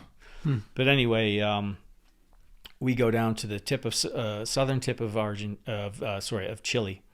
You couldn't go any further south, although, you know, it was basically water, and then it's Antarctica. the winds were so strong that the trees just grew like this. Oh, wow. Wow. And the branches are just like, because that's just, the winds are just so strong there. Huh. And we were just ripping around. And because Jeff he's a huge Porsche guy, he wanted to use a Porsche Cayenne we basically had to rent it. And the producer, his name is actually Philip Baulis. We work with him in Argentina a ton. And there's a movie that's nominated for an Oscar right now called Society of the Snow. And he produced the part that they shot in Chile, or maybe Argentina. I think it's Chile though. Yeah, it's Chile. Anyway, Philip, we'd known Philip for quite a few years, and I got him to get me an X5. It was like this gray X5,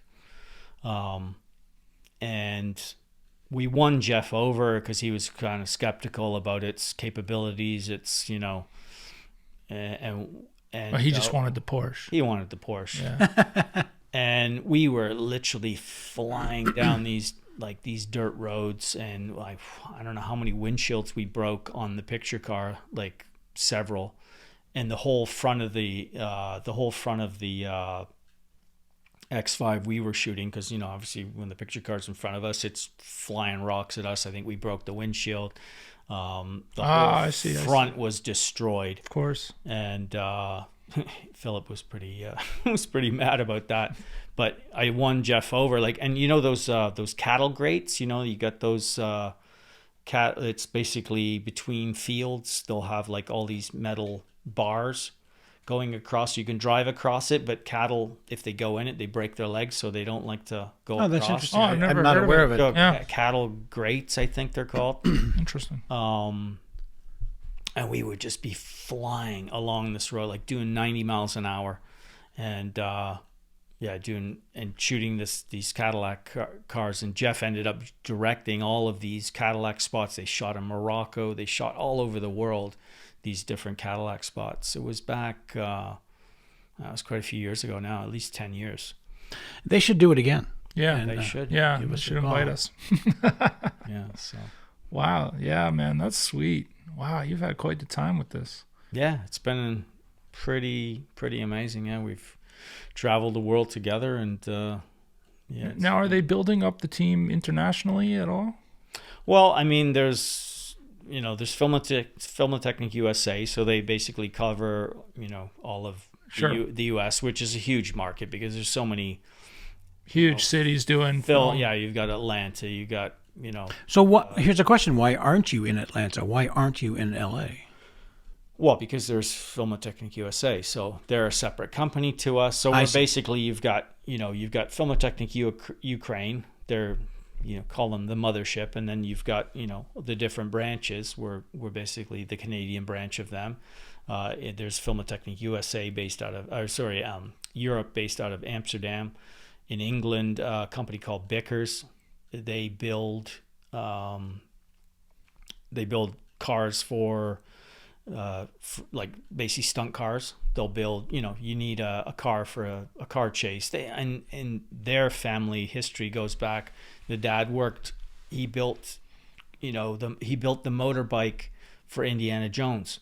What are they called? James Bond, called Bickers Action. Look them up. They're amazing. They build, so many different things, but then they got into building, camera cars. They actually use a semi truck for a camera car that they can fit anything on it. It's huge.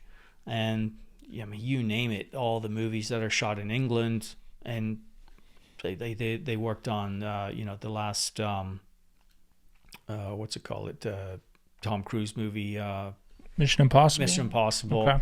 They did that, the parts that were shot in England and stuff. And yeah, they've got all kinds of rigs, electric, cars, bikes, not all electric, but they've got so many different camera car platforms and top riders and you name it. But they build and it's all based on their farm, the family farm. And the dad was a motorcycle rider, a motorcycle racer. and like a champion in the time. I think it was like it would be, we'd call it motocross today, Or trials. yeah, stuff like that, in enduros and things like that. And then slowly Paul Vickers is the son that kind of took over from his dad. But they did all kinds of stuff for all those movies back in the 70s, Star Wars, things like that. That's cool. Very cool. Yeah, really cool kind of history. So he runs the Ukraines in the UK, and then they work all over the place. They'll work in Ireland and Scotland and even on the continent if it's busy enough. And then there's other arms based in Barcelona. Where else? And then Australia, New Zealand.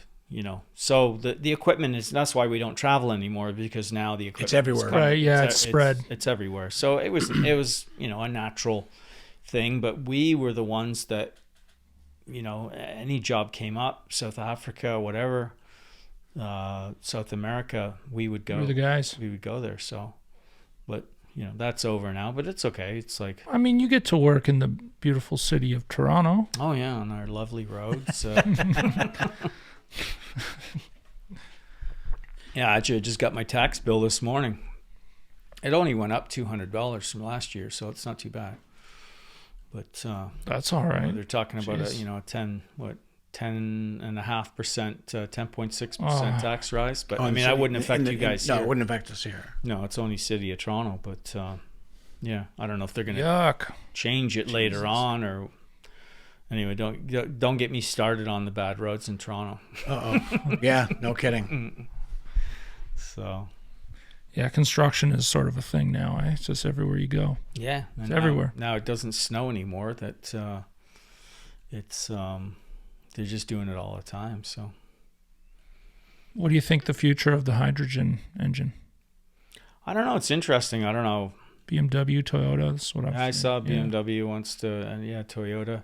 I mean, you know what? If it's safe, if you could like pour water into your water tank and drive unlimited, that's probably even better than electric. I watched an interview the other day with Billy Carson is. He's a neuroscience, physics, I forget, but he's a scientist. But anyway, he was saying something about in the next 10 years, 100% hydrogen is going to be the engine. Yeah. I mean, maybe electric is just kind of like the stepping stone to getting off of fossil fuels. Yeah, that's kind of the idea I got. Like, there's no doubt about that, because supposedly there's only so much, and if future generations in 200-300 years, what are they going to use? Well, there's a school of thought that would say that there isn't a limited supply, that there is so much, but that other people need it to be squashed. The electrics, Right. to be risen. There's a lot of fossil fuels left in the world, and they're just trying to stop. For business, for money. Yeah, for money. Some money. For business. Money, something. Yeah. Who knows? Like, do we really know? Yeah, we don't know. We'll Do never we know. ever know? Right. I just assume money. Yeah. Any change, I just go, money. As soon as somebody can figure out how to make money off the hydrogen, there we go. Yeah. But will a hydrogen car have as much torque as electric? Because that's why I love.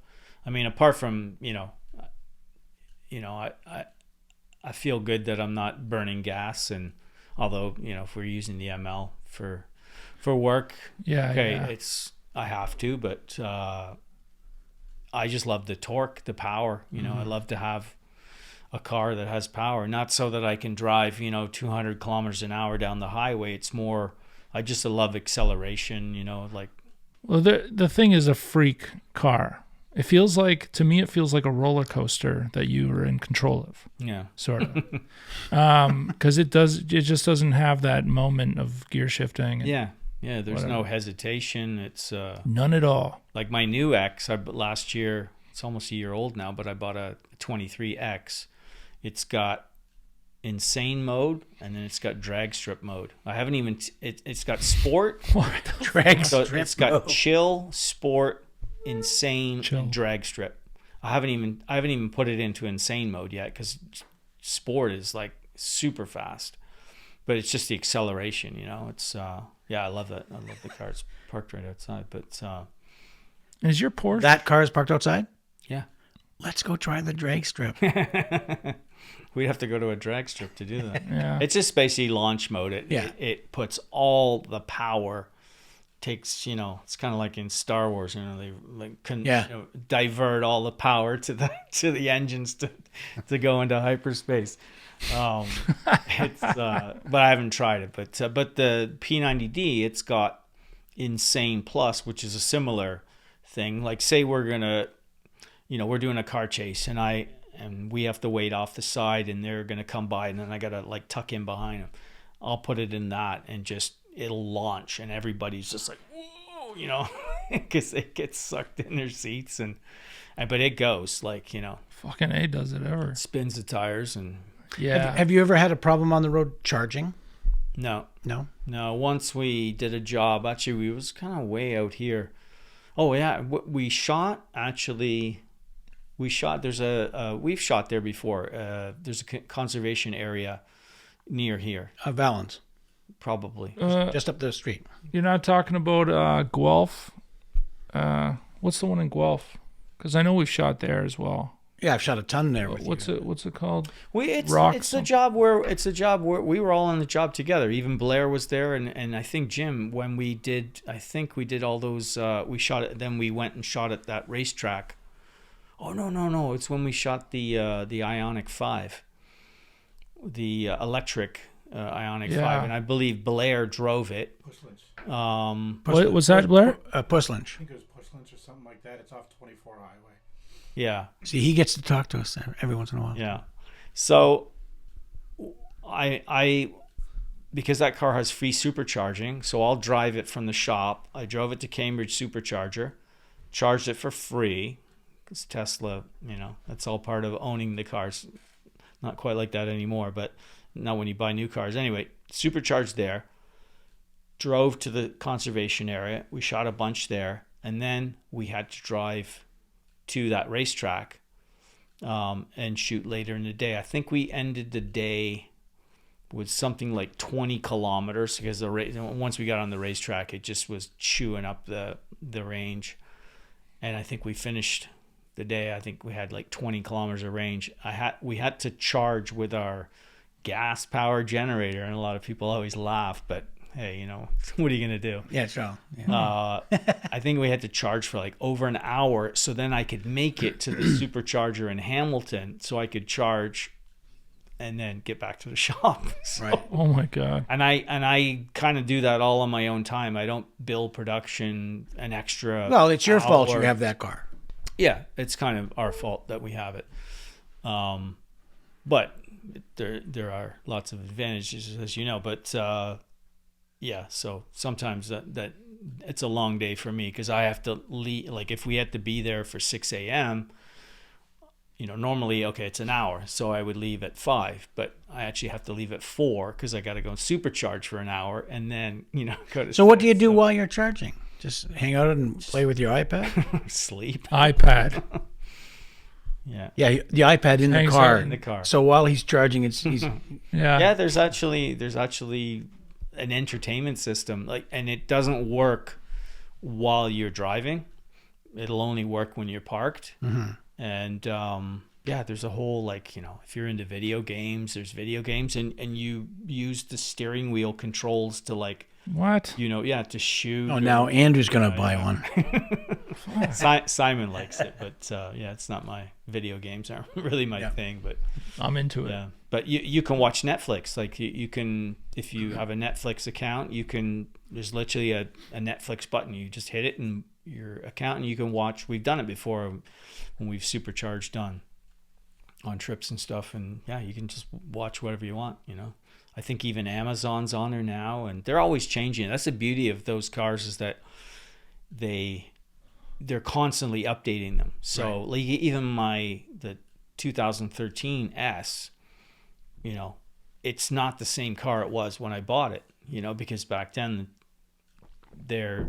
not the technology was different, but there's so many updates. Of course. They can make the car do just like apps or phones or anything. Exactly. It's the same computer. thing. It's just constantly updating. So it's I think but hydrogen, I don't know. Like, is it going to work just like a gas powered motor, except it's just powered by hydrogen? So you're still going to need a transmission. You're still going to need an exhaust. Well, that makes sense. I don't know. So fuck, man. I don't know. I don't know if it's I going don't to know how have it the works. power. Is it going to have that kind of power? So Yeah. Well, not I don't know. everybody needs the power. no, not everybody needs it, but I think if I was like, I personally, if I was going to buy a Tesla and have to wait 40 minutes or an hour or something for my car to charge, how long does it take? Like if let's say I wanted to go on a road trip now down the to new Texas. ones. Okay, for example, last Friday I came down to see the guys at Pegasus, and I brought Simon with me because he had written an exam in the morning, so he came with me, and so we went to see Pegasus. Then we went to charge because we were driving up north, and so we went to go have something to eat. And before, like, we were halfway through the meal, I had to go out and take the car off charge because it had already charged. So it's fast. Like now they like half an hour. So, but it's like, Oh, really? if you have one and you would drive to Toronto to set, you'd probably, you'd be able to drive back and then charge at home. Like, I could come here and then go back to Toronto on one single charge. But if you're going up north and you go into the cottage and all that stuff, I charge at home. you just charge it first and then you go. Yeah, and then up there I have a charger. But you have like at home, what is your charger? Here in Toronto, I've got just 2 dryer plugs. That's all you need, because the Okay. car comes with a mobile charger, and the connection is a dryer plug. Right. Okay. 1450 NEMA dryer plug. Up in Collingwood, I have a wall charger because I got it as a promotion, like as a, what do you call it? If you say you buy your Tesla, you use my code, referral.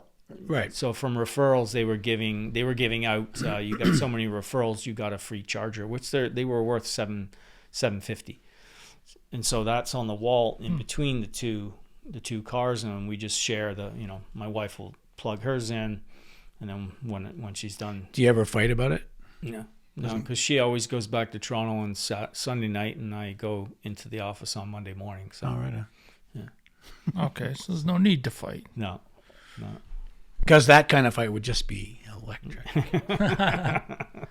I need my Tesla fixed with a bar stool, and turn around like this. And Yeah.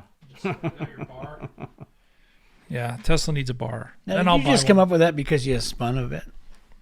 Or did you have that in your mind? I had it in my mind. And I actually wanted to say it for the last half hour.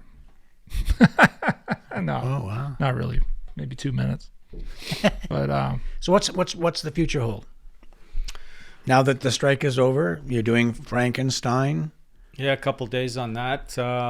Yeah, it's hard. It's always hard to tell. Can never predict. That's the one thing about this business, which makes it interesting in some respects. makes it You tough can't- in another. Yeah, tough. It's like you can't really plan.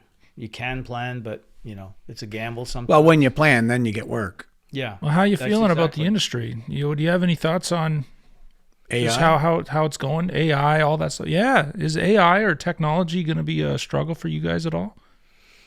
I don't know. It's Like helicopter pilots now are not working so much because of drones. Because of drones, yeah. So But they make drones are much easier to work with. yeah, I think it's like anything new.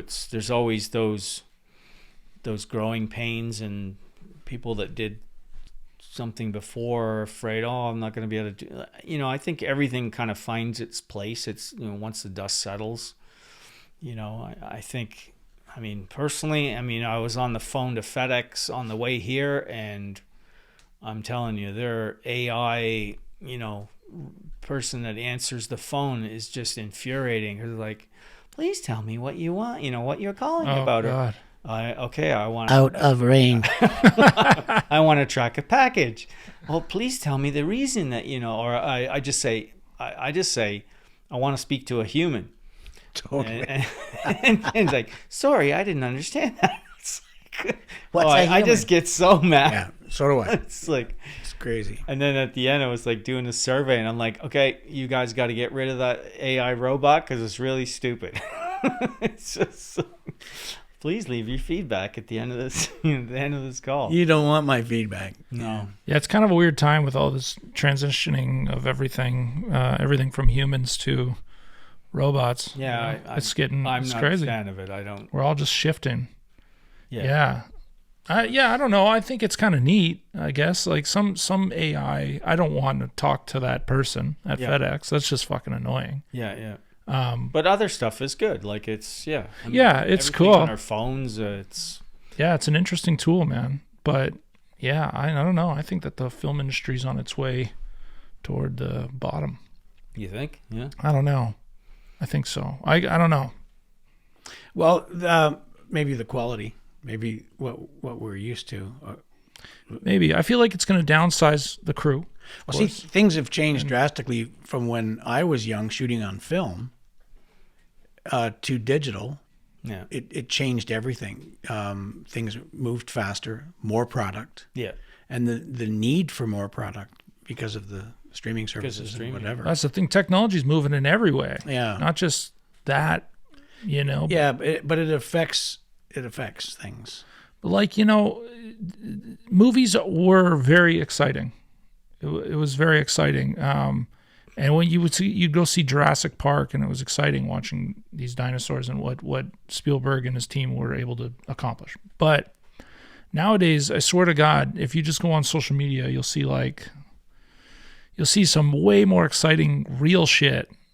I love watching 20 minutes of people just falling off shit, whatever. That's pretty exciting. Darwin Awards. That's yeah, All the field Exactly. on exactly. on Facebook. Darwin Awards. I love seeing those videos. Oh, So sometimes I kind of like I scroll up because I know like the person's gonna get killed or something. 'Cause Yeah, they shit's show gonna get stuff violent. like that. It's like I like Twitter I don't see or this X guy. or whatever. Yeah, I don't Just use bad. that. I don't use Facebook. I can't. I don't even like going on Twitter because Yeah. moment I scroll down, man, it takes 4 seconds and I see something extremely violent. And Really it's on what? Twitter? Is it still Twitter? Yeah, or X. X. It's called X. Yeah, but yeah, it's the worst in my opinion. Really? For that. I don't. Somebody told me, well, it's the algorithm, and you stay on the video, and now it knows you want to watch that. yeah, I think Yeah, but I you stay wanna on watch puppy videos too. Give me another puppy. Yeah. Fuck, I don't like watching that shit. Well, see, now there's I do for the subgenre awareness. puppy fails. Puppy fails. That's got to be there. Yeah, you can watch puppy Cat fails. ones are funny. I love. Yeah, Like we don't have any pets or I like watching a cat drop a vase onto Yeah, someone's yeah. head or something. Yeah, Yeah, or they fight, or the kung fu cats. yeah, that shit's the 3 best. cats in an alley, and one's like going up the wall and smacking the other one. That shit's the best. Yeah, they're so funny. Wow. Yeah, but see, that's We the should thing. be shooting that shit. Well, that's the thing is like, what we shoot is different now. Like we're here doing this, we're doing a podcast, and it's just a different format of something that's kind of exciting and interesting and whatever. But 10 years ago, I don't think you could do this like what we're doing No, right now. Like, not at all. just the tech. Maybe the technology was available, but I don't think it was at a price point where True enough. not everybody could just you could just set up these cameras and stuff in your basement and That's true. and film. So it's Yeah, and with watching commercials, there once was 5 drivers, and now there's 1, yeah. maybe 2. Yeah, and coordinator doubling as the driver as well. Yeah, there's a lot of that. Yeah, and Yeah. it's just everything just seems like it's kind of So everybody's trying to pinch their, just, tighten the belt and Yeah. stuff. And yeah. Totally. Yeah, I don't know. They say that AI's taken over even stunt business, and yeah, they Well, get- some aspects. I've heard down in the South that some major series have gotten rid of stunts and action to fully do really. AI work. Yeah, Wow. I mean, I could be totally wrong and just Can't see where, because you can always tell. Like, Depends on the guy. Well, that's what you think. That's the funny thing that we can tell. I can tell when But- I'm watching a movie. Does the average person that doesn't really know what they're looking at, can they tell? And what is the end user using? If they're watching it on their iPad or their laptop or their cell phone, Yeah. that little guy crashing through that window that somebody designed in a computer.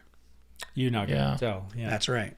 yeah. I only watch on, my big screen. Yeah, me too. I have massive I don't watch like theater screen. Facebook videos or whatever, but I wouldn't watch an entire movie on my phone. No. Right. No. Maybe my computer if I'm on a plane. Yeah, as Absolutely. I watch them on my iPad when I'm traveling. Yeah. The there are people that watch them on Yeah. their phones.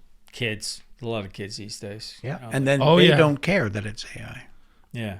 Well, because Half those they've little never- buggers are they- making it. They've never not known it either. Like Yeah. my son, right? He's 14. He's never not known not having the internet. He's True. he's always had it. It's Yeah. Absolutely. I try and keep him away from video games and stuff like that. I'm looking forward to seeing his band. Yeah, no, they're good. They're pretty talented. Been doing it for a while. Well, he's been doing music since he was 4. Yeah, you were showing me videos years ago. Yeah. Just of him That's practicing. very and Started things like playing piano when he was 4. Started guitar and drums when he was 6. And then we watched a documentary about Jeff Lynne, ELO. that. Yeah. Oh, yeah. And he saw him like doing all the instruments and doing, he goes, oh, I think he was only about 8 or 9 at the time. And he goes, oh, I want to play bass as well. So I went out and bought a bass guitar and Sweet, man. You're a good birthday dad. or Christmas. I look at it as Providing opportunity. I'm investing in him. Like I'm giving, exactly, giving him the opportunities, giving him the tools, and keeps him. I didn't buy him a PlayStation. Yeah. Just because I never had that as a kid. And Some people spend money on hockey gear and take their kids to hockey camp. It's all. We were audition parents. We didn't. My son never wanted to play hockey, which, thank God, I'm not a hockey fan. Yeah. So we fostered creativity in them, and writing and music interest and whatever. Yeah, because you're a musician yourself, right? Yeah. That's right. Yeah. You Guitar guys, player, you and Simon singer. should jam together. We can jam. Yeah. Yeah. So I won't say this in front of Mark, but you could probably smoke him up. And Yeah, it's true. It's true. Well, when we I got all the goods. we went to Jamaica last March break, Sweet.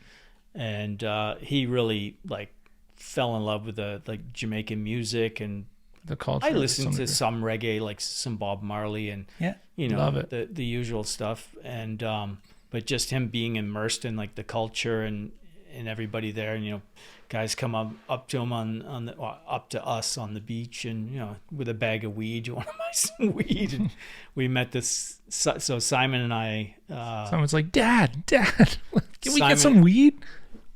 yeah, Sorry. no. used to be candy. Yeah. That's right. Simon and I went down there. We went down there for 2 weeks because he was doing his dive, his open water dive. Yeah, very course. cool. He Wow, did right on. Great place to do it. Yeah, he did the course here, the classroom and the pool stuff at Scuba 2000, where I Okay. did my stuff. I did my thing back in 2001, and so we went down there about 6 days ahead of Louisa because she's a teacher, so she only get 1 week off. Right.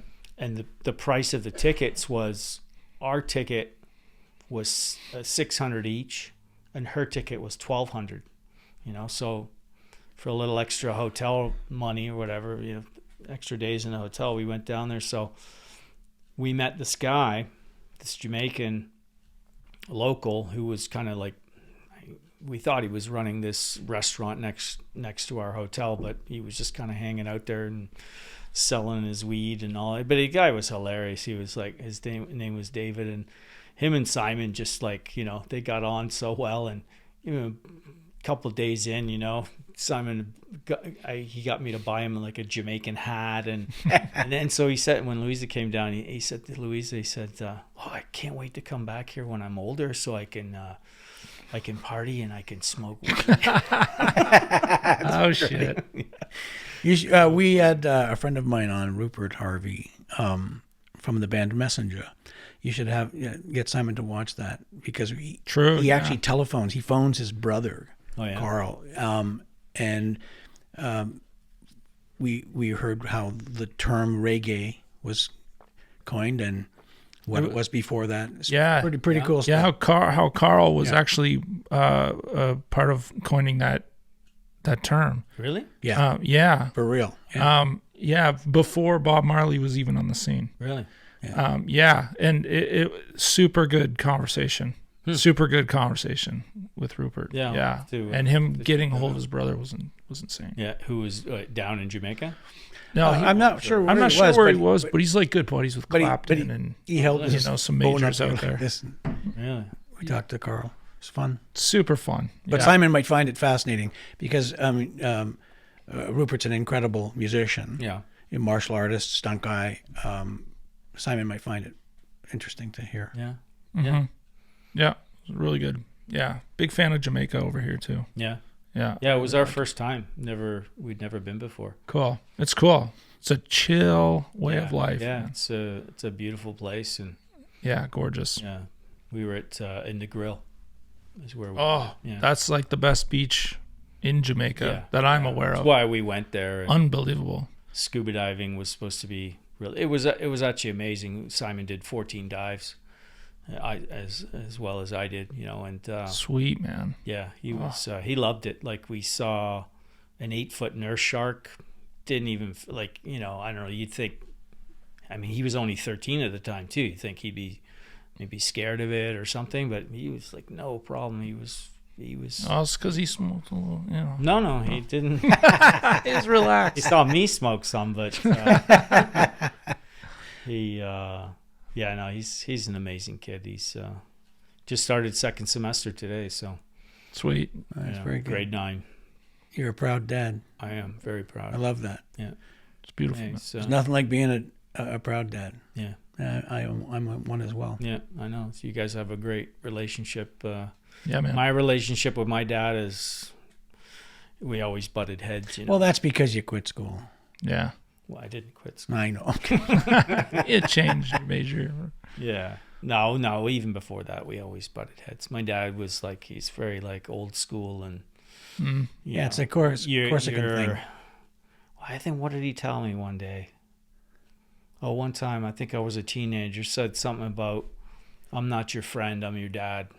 Something like that. So it wasn't he was always, he was hard on me. Well, which I think, in some respects made me who I am today. 100%. But, with Simon, not so much when now. I mean, he doesn't cross the line. I always say I let him know when he's crossed the line but it's more when they're younger. They try stuff sure. He's so independent and he's a good kid. Very cool. Yeah. Well, I mean, that's what we do. We have. I think my whole life said. I know I'm your dad, but it's great to be your friend as well. Mm-hmm. We've been hanging out since day one. It's crazy. Yeah. It's great. Yeah. You're the oldest? No. I'm the middle. You're the middle. I have a daughter, Kristen. Yeah. Yeah, Kristen's the oldest. Oh, Kristen's the oldest? Yeah. Okay. You wouldn't believe it, but I look fucking old, I know. But. And then Randy Lee, my youngest daughter. Yeah. I tell people I have 3 kids, all boys, except for the 2 girls. Yeah. And Randy, Kristen, as you know, is a stunt performer and great driver. Yeah, she's awesome. And then Randy Lee's an art director. Yeah. Yeah, she was in Costa Rica. That's right. That's right. She was actually, I think she was in Tamarindo. Was she ever in Tamarindo? No idea. Because she lived in Jaco. Oh, in Jaco. Okay. But Tamarindo is not far. She might have driven over there. Because we had a place there. It'll actually this November will be 20 years ago that I went down there and. Oh, you and I've had this conversation. Yeah. That's right. But we sold it back in 2021. Yeah, and she just moved home. She now lives in Ottawa. She's right now shooting a movie in Sudbury. Oh yeah. Yeah. Cool. Yeah. Very cool. So. Yeah. Well, let's talk about something else. Hey, you started on the hydrogen thing, and then somehow we got back to. Oh yeah. Well, let's talk about it. Oh, we got into AI. Yeah, I mean, AI. I don't know. I don't know about the film industry. I mean, I think especially with this streaming, there's always going to be a need for content. I mean, there's some really good stuff out there. We're watching Succession right now, and it's just Amazing. It's an amazing show. Amazing I show. don't know if you watched it, but Yeah, I did. The writing is just incredible. Just the acting, Everything. just the dialogue, I find the shooting of all those really big table scenes and stuff, where they're all just sitting at tables. Yeah. And there's like wait staff going around, and they're it just with seems all so the characters, natural. Like it, Yeah. like it doesn't. really good. You don't feel like you're watching a movie. Like it's just like, oh, we're just peering into these people's lives, and Absolutely. so fucked up. And Jeremy Strong is an insane actor. Yeah, The so lead- he's the lead guy. he plays what's his name? The oldest son. No, actually, the oldest son is what's his name from Ferris Bueller. Oh, yeah. Right, he's technically It's, the oldest son, but Jeremy, Jeremy Strong. Jeremy okay. Strong is yeah, fuck, I forget the character name, but yeah. Kendall. incredible, I know. incredible actor. Yeah. I have the same feeling about Big Bang.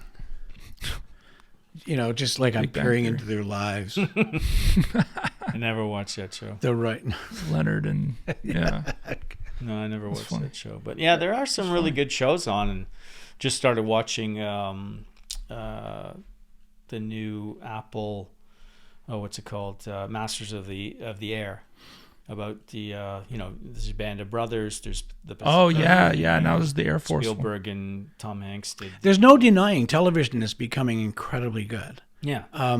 But that said, it's mostly American. It's their money. Yeah. It's their audience. They have huge. Huge. Well, a lot of British television is really good. True enough. Yeah. Really good. It's more like realistic in a way. It's got like they're not fancying everything up with Brad Pitts and Yeah. Angelina Jolie's, and that's all you get. No offense to those two lovely people.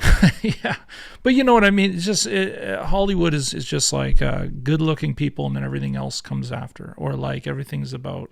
Yeah, it's nice to watch a show that you don't know anybody. Yeah, They're just That's, incredible. yeah, they're just good Technicians, actors, yeah. real-looking people, and I feel like that's where British television is sort of right now. They're in like that sweet spot. They've always been like that. They've That's right. always been like ahead of. People in North America usually steal their stuff and yeah, that's true. recreate it. Yeah, even Three's Company was a Totally. remake of Upstairs Downstairs. Yeah, Yeah, British comedy, big time. actually So from good. like the 70s, and it, Yeah. was so good. Yeah, Monty Python, I mean, yeah, a lot of good things. I'm proud of to be British in that in that respect. yeah. So many 'Cause you're good funny? things. No, I'm not funny, but I'm proud to be at least I Canadian don't with all of consider our myself funny. amazing Canadian stuff. Yeah, I mean, actually, I just saw Dan Levy's new film, which actually was shot in England. What was it called? I forget the name of it. But it was really, really good. Oh yeah, Yeah. I do find that it's rare to find solid stuff nowadays. But maybe I'm crazy. I mean, there's like Succession to me felt like a very rare case. I know. I go flicking through Netflix and I'm just like, what is all this? Yeah, there is nonsense? a lot of crap. But Yeah. Netflix do make a lot of good movies. Like Netflix, when I had Netflix, they in Italian Netflix, like they produce series, movies, really good stuff. Made in Italy, shot in Italy, Italian actors. It's really, really good stuff. But it's all Netflix. So, yeah, they're doing some good stuff. But I got rid of my subscription. So, Well, are you feeling at all the fall of Hollywood? the fall of Hollywood. Well, isn't there a bit of? I mean, there's a lot of. There we got our Epstein list. We got. Waiting for that Nobody's to- watching. stuff. Nobody's When's that watching coming award out? ceremonies anymore. Well, because they're boring. We watched the We watch fails. not People's Choice Awards, the Critics' Choice Awards. I don't know. It was kind of like, I don't know. Even the Oscars sometimes, it's just like, Yeah. you know, it's like they're trying too hard. You know what I Trying mean? way too hard. Trying way too hard. Yeah. I think that's what it is. And when everything feels like a business, it's just kind of. Yeah. Well, that's what it is. It's all business. Yeah. Yeah, it is. Ultimately, it's all about, you know, studios and how much. Yeah, you win money an they award, make and- your movie makes more money, Yeah. Oh, for sure. and then you can basically buy it. I don't know. I've never tried, but this is the. Yeah. Yeah. What do you guys got coming up? Anything?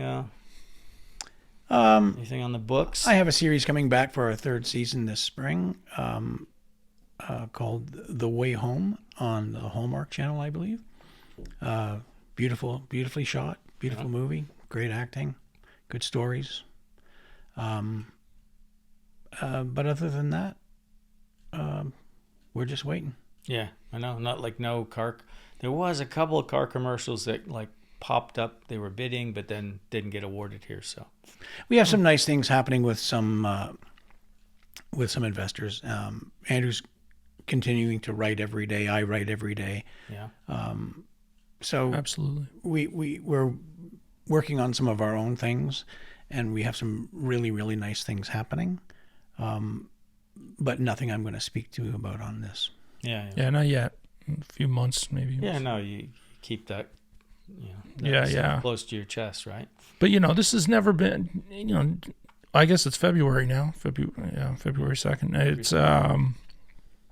It's never been like a heavy time of year. You don't hear a lot. No, this yeah, month, it's always you know? slow this time of year. So, yeah. So currently unemployed.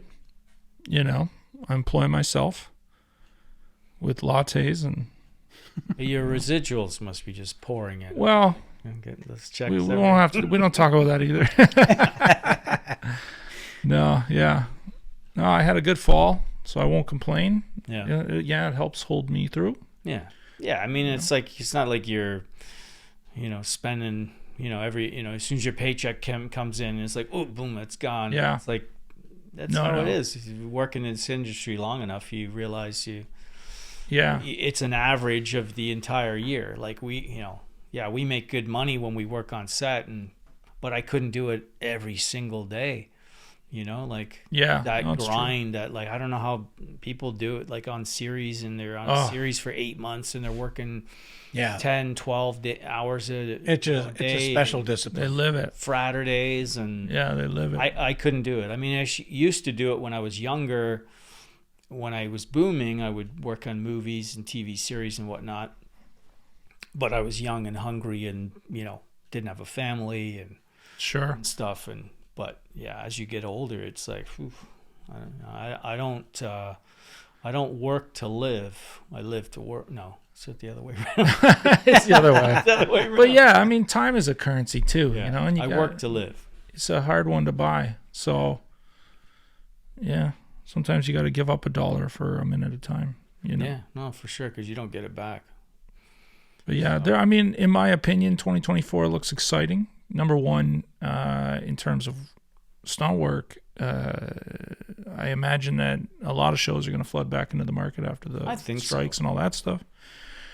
You know, I don't know how long that'll last, and I don't know when the next negotiation for the next strike for the next union will go. But I heard it's IATSE in the States well, this summer. yeah, probably. Yeah, like, why can't they just do it all at the same time? Yeah, I don't know. Crazy. Yeah, I don't get it. But I don't know what's happened. who knows what'll happen? That's, yeah. I mean, you can't worry about it. You can't.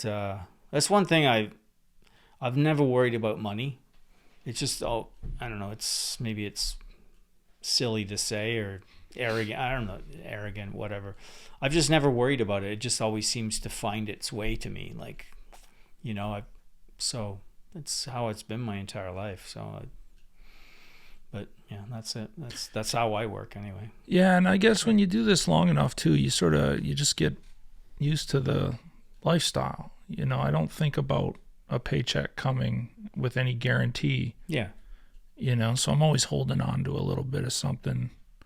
You know, sometimes you use a little more and you go, holy fuck. Yeah, but you know, if you've worked long enough, you probably Yeah, it comes around, You yeah. got a line of credit. You know, sometimes you got to you get a dip into the line of credit, and Yeah, that's true. but I've got enough equity that Yeah. oh, that just in Teslas. Yeah, those are depreciating. But if you have my Porsche is appreciating. So true. yeah. Now I was going to ask about that earlier. Your Porsche, it's electric. Okay. It's got the For some reason, I original thought maybe 72. It's a 1972 T. But when I bought it, the guy that I bought it from had put a wide body kit on it, so it looks like a turbo. And I've had it I bought it in 2002, so I've had it this year. I'll have had it for 22 years. When I had it for 10 years, I took it into the body shop, thinking, "Oh, I've had this car for 10 years. Little spruce up paint job." It ended up being in the body shop for 8 months, and they ended up stripping it down to the bare metal. Wow. Took it all apart, and so it was a complete restoration. I had parts of the interior redone, custom rims done for it. So I bought it for 18 grand. I was working on, what was that movie? The one with Chow Yun-fat. You guys. The funny one? Yeah. With Scott, what's his name? The guy from. Bulletproof Monk. Yeah. I think some of you guys might have worked on it. I wasn't. Yeah. I remember we were sitting around one night. We're doing some green screen work. They were doing all that high wire stuff, and I had my crane in there. And you're not doing anything. You're just sitting there for hours and hours. And some guy had an Auto Trader, and I go, an Auto Trader, and said maybe because I was kind of like passively looking. I'd always wanted one. I had a girlfriend in university. Her brother had one, and I just fell in love with Porsches and always dreamed about having one. And I'm like, I just jokingly said, "Oh, maybe my Porsche's in here," and I literally was flipping through, and my Porsche was in there, and it's like the guy brought it over. I bought it right there. That like a couple of days later. Wow. But I just put it on my line of credit. That's awesome. 18,000. So anyway, I've had it 22 years. Did a restoration, spent 42 on it, had it evaluated, like professionally appraised afterwards, and he came back with, I think he came back with 130,000. Jesus. And then 7 years later, I had it appraised again, and that was a couple years ago, and that came out at 160. So it's going up and it's up. Good and investment, man, and a fun investment. Yeah, it's fun. I just drive it up on the roads up north, and you don't even 95 kilometers an hour, like just driving through the country roads, shifting through the gears because they're all up and down windy roads, and yeah, it's a lot of fun. So you don't even need to be going fast, and I actually have to find excuses to drive it. It's because we go up there and we'll go to dinner or whatever, and we'll just go for a drive in the countryside on the way to dinner in Thornbury, and and drive back. And last summer I was teaching Simon to go through the gears, like he's sitting beside me, and stuff Louisa in the back, and I can't wait for him to because obviously that car's it's gonna go to him. Yeah, that's great. Yeah. Right on. And you got your 1956 Ford pickup. Yeah, you've got your... Yeah, but see, I can put band equipment in the box. Yeah. Simon won't be able to. No, that's true. You can what? I can put all band equipment in the box, in the pickup truck. Yeah. No, it's great. Yeah. Well, Mark, we're going to slowly start closing this off. Yeah. And usually at this point, we ask our guests if they'd be willing to sign the table. Of course. Yeah? Yeah. Well, that's nice.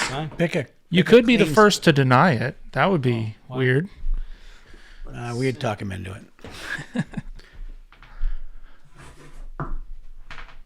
That's my signature. The fuck, Mark? What do you want me to say? Want me to say something? Take your time. No, it's all good. No, you don't got to take anything I'm else. reading all of these. Yeah, we got some good names in here. Tom's in here somewhere. Yeah, we've had some fun. Right there. Oh, yeah. That's what his Do a little drone. Oh, I know what I'll do. Yeah, there we go. Artist Marky. He doesn't want us to forget that squiggle is Yeah. Cabiddu. Yeah, don't fuck it up, bud. Well, I'll be damned. What's this? Oh, is he? It's Oh, the arm, brother. That's the Ukraine. Oh, yeah. Nicely done. Looks like he knows what it looks like. That's sweet. Cool, man. Yeah, that actually looks really good. That's beautiful. Thanks, Mark. Yeah, man. Well, Yeah, this has been fun. Yeah, thanks. yeah. Thanks for coming out. Yeah, it's been amazing. 2 hours rolls by pretty quick. It's been 2 hours already. Been Wow. over Yeah. 2 hours. Wow, crazy. Yeah. So, Yeah, man. Until we meet again on set. Yeah, I'm sure we'll be seeing Hopefully you again it's soon. very, very soon. Yeah, Yeah. man. Let's hope. Yeah. Yeah. So Thanks, Mark. cool. Yeah. Appreciate it. Thank you, man, very much. All right. All right. Then. Appreciate it. Cut it, B. That's a cut.